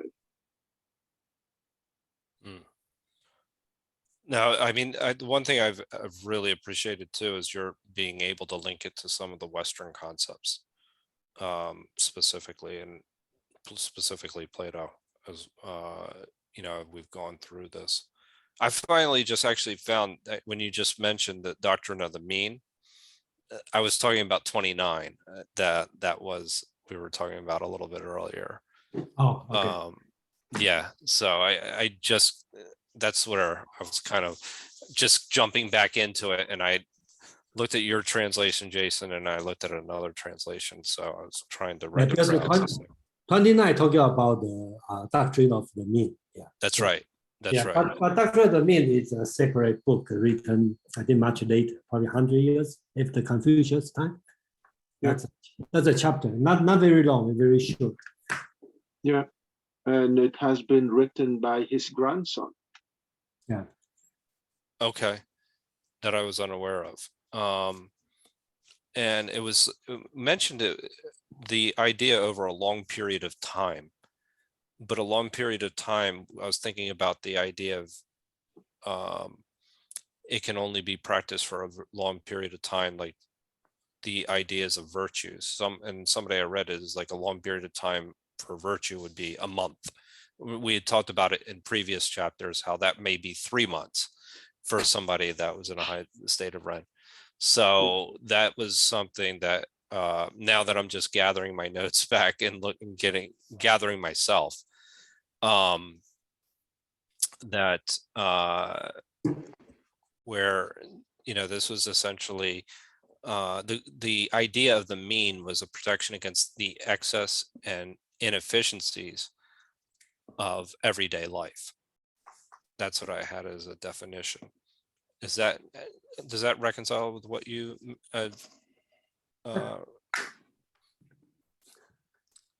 is that what your definition? So you try to still try to define what is Ren?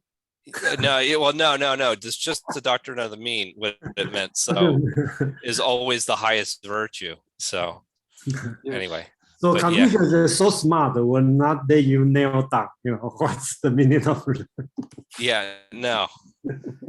I'm that's why I was like felt badly for when you said that who was it that asked 3 times? Fan Chi Yeah, Fan Chi, I think others, everybody asks the same question many times. Confucius always get a different answer, you know. So and the same as reading Plato, right? Just the concept, but a different way, because Plato, not Plato, Socrates never give you straight answer. He give you like 2,000 words answer, and you still don't know.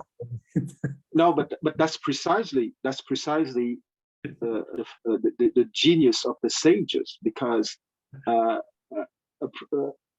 virtue is not really, maybe not virtue, but the way to virtue is not really to give answer, but to learn how to ask the right questions, or the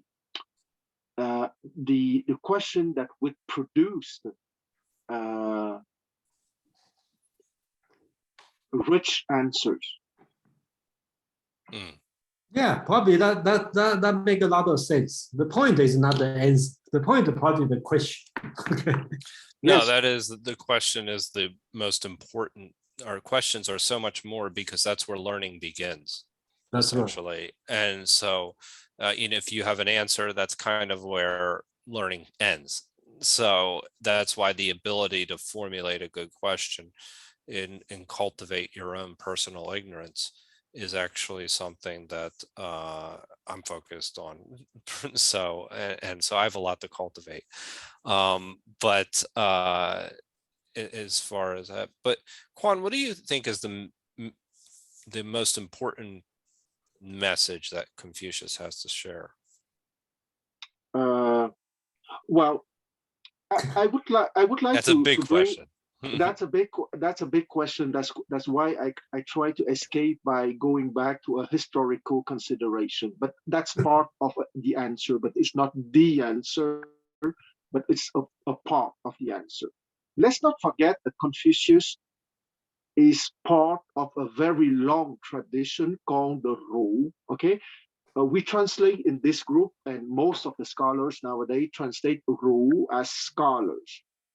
But Confucius is a man being part of a very long lineage. Okay, and I would say that at the time of Confucius was born in 551 BCE and he died in 470 BCE. So at the time of Confucius, there were maybe 30 generations of Ru before him. Okay, so it was, of course, from him that school acquired even more prestige and was chosen in 136 BCE by Emperor Wu of the Western Han as the imperial ideology. But it was not certain that it could have been chosen at 136 BC. Okay, so what is I would not say, I would transform your question a little bit. What is the biggest message of the Ru school? Okay, the biggest message of the Ru school, in my provisional answer now, because I cannot give an answer to such a big question so spontaneously, but my provisional answer is that I try to make a rapprochement with Western philosophy. The biggest answer, the biggest suggestion, or the biggest gift of the Ru school is the same than the gift given to the West by Plato. Okay, meaning the way to beauty, goodness, and truth, meaning the way to develop the four cardinal virtues of justice, courage, humanity, and wisdom, and that the Chinese call Yi, Ran, and Tao. Okay, the wisdom here is with a capital W. Okay, because in the chapter, what we read tonight, when we say wise, it's more a talented person, a knowledgeable person, and not wise in the sense of aletheia. Okay, the Greeks say kalos, kagatos, aletheia, beauty, goodness, and truth. Yeah. That wisdom of truth is not the same that the ordinary wise man that we talk tonight. Who is more equivalent to the knowledgeable man, the capable man, the talented man. So it's really Yi, Ran, Tao, or with Western vocabulary, beauty, goodness, truth. That's the core essential. You know, it's interesting, and it's also interesting to hear you talk about how the consolidation of schools as well. It seems like that we're arriving at Confucius, but what came before Confucius is so important to understand what, you know, and what he's been able to do. And that's something that the Ru school is understanding, that I think is critical to understanding Confucius. Yes. And maybe I would like to finish with 30 seconds, okay? Please. When I enjoy this. When the Chinese Revolution started in 1911, the Chinese Empire was finished in 1912, but the Chinese Republic was proclaimed 6 weeks before. So when the Chinese Republic was proclaimed, the young Chinese people at the time wanted to throw away Confucianism, but the old teachers of that time said very rightly to them that it's okay to modernize. It's okay to learn technology and science and so on. Okay, there's nothing wrong with that, of course. But the teaching of Confucianism, like the teaching by Plato, it's not related to science or technology. It's related to the timeless values of beauty, goodness, and truth. And it would be still valuable and valid in 10,000 years, in 30,000 years, in 100,000 years, because those things are timeless. Even if one day we manage to travel the galaxies and so on, Confucius and Plato wouldn't be eternally valid. Yeah, that's one thing. It's virtue ethics that are eternally, valid. So it's, to me, in the pursuit of virtue. But how does this impact China today, right now? How does Confucius impact?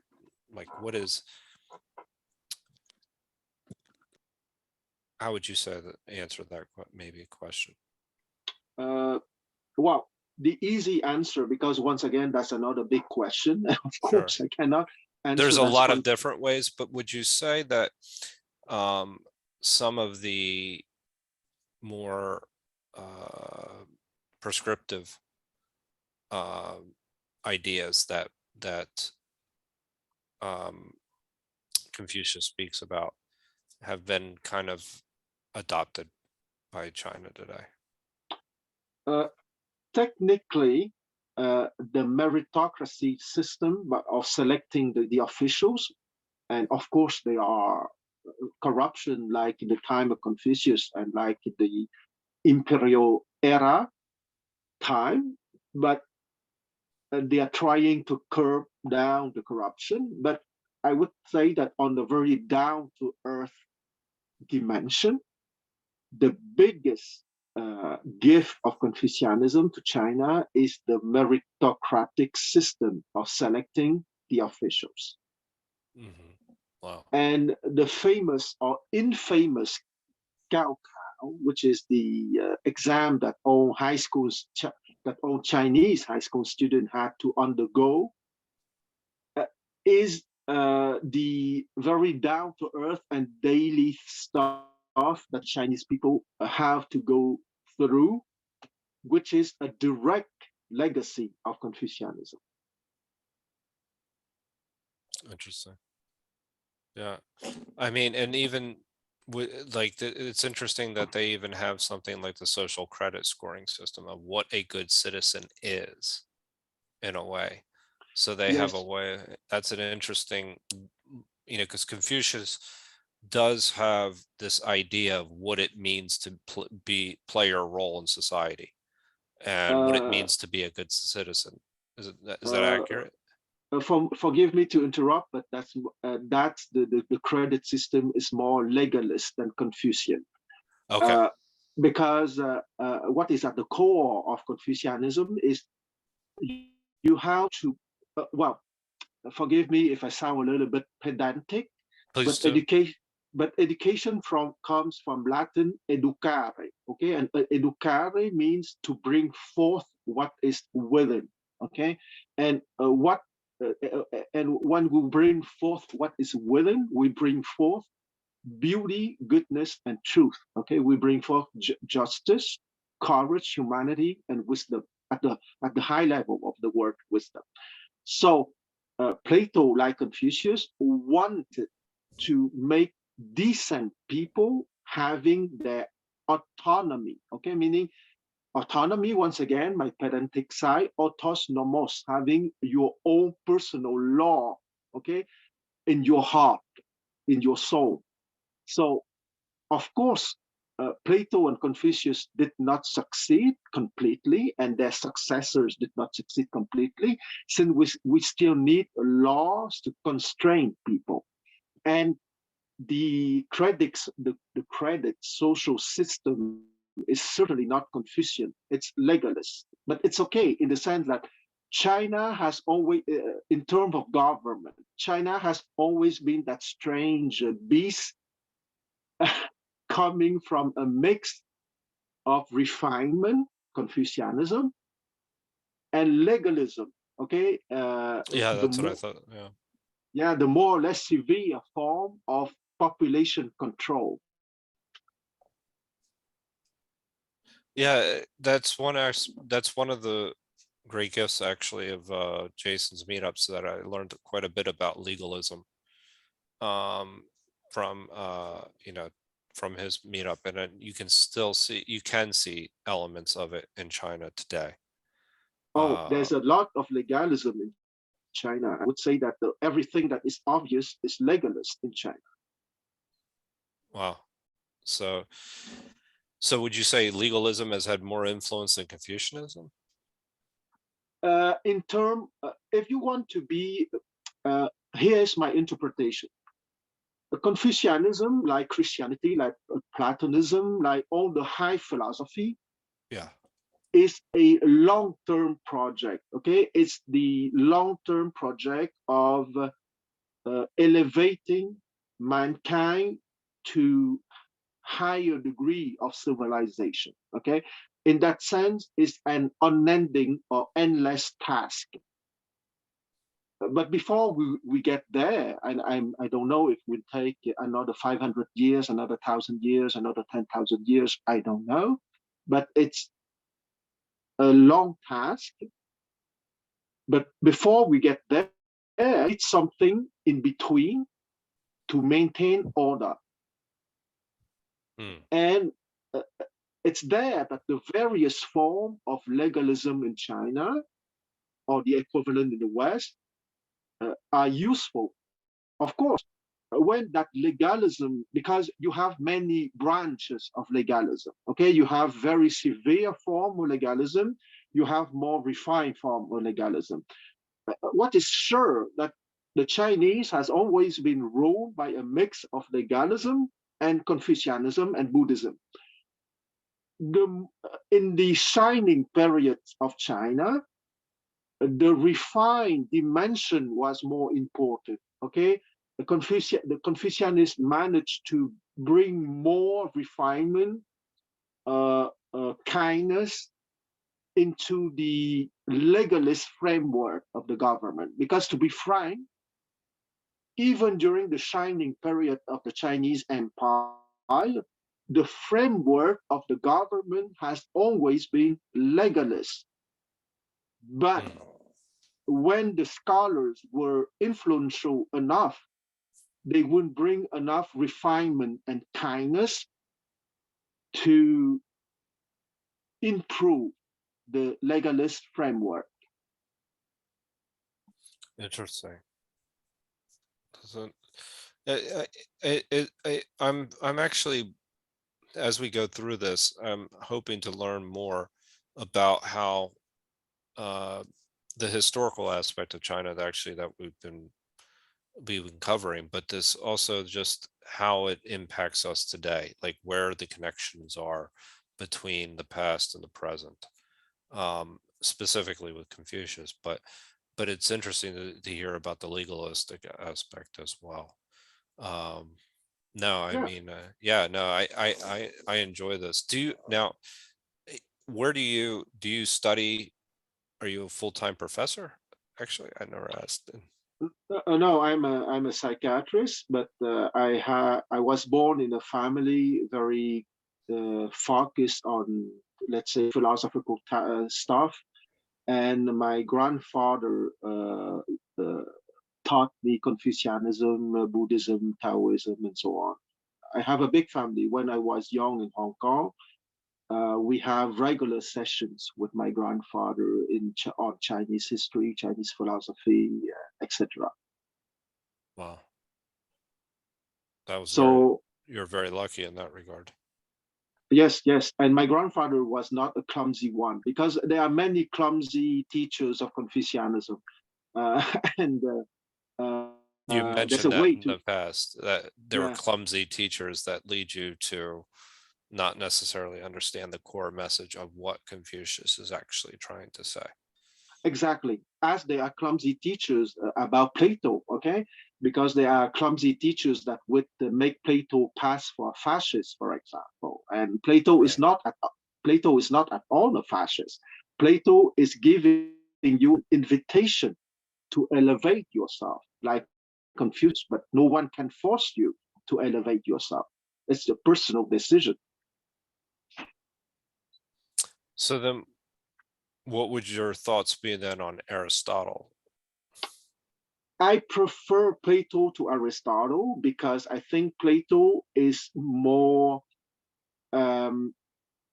is inviting everyone to participate to the adventure of the soul or to the epistemological development. Okay, if you use the Platonic words, yi ren tao would correspond to the democratic man, the aristocratic man, and the philosophical man. You have it in the book 7 of Republic. And for Aristotle, I think he's of course, a noteworthy philosopher, that's for sure. But I'm a little bit reserved towards him because he thinks that certain persons are born to be slaves and others are born to be masters. I'm not too enthusiastic with that. I think that Plato is more generous, like Confucius is more generous. Okay, he's like, of course, not everyone is endowed with the same talents or are not born in the same family and so on, of course, but everyone is invited to the epistemological development, or to use simpler words, everyone is invited to improve himself in the adventure of virtue. That's interesting because I mean, I agree with you. Aristotle has this perspective that you need a certain amount of externals in order to achieve happiness, at least. And that's one area, though, that I see them very different from Confucius. Confucius seems to think that you can be happy under any conditions as long as you're pursuing Ren. Yes. And that's accurate. So then, but the idea of the soul, I think, is somewhat similar in what Aristotle says to what you were saying, though. It's more of an integrated approach about. Yes. So yeah, and when you get to look at the four causes. So from that perspective, it sounds like you're okay with Aristotle. Oh, absolutely. Okay. I mean, he was not a bad man. He was a great philosopher, after all. Sure. No, just even his theories. Yeah. That you're interesting. I'm very happy you found our meetup. That's for sure. That this is. I know tonight was a little bit of a challenge. I was a little bit flustered by something that happened here. I'm going to hit stop recording. There was a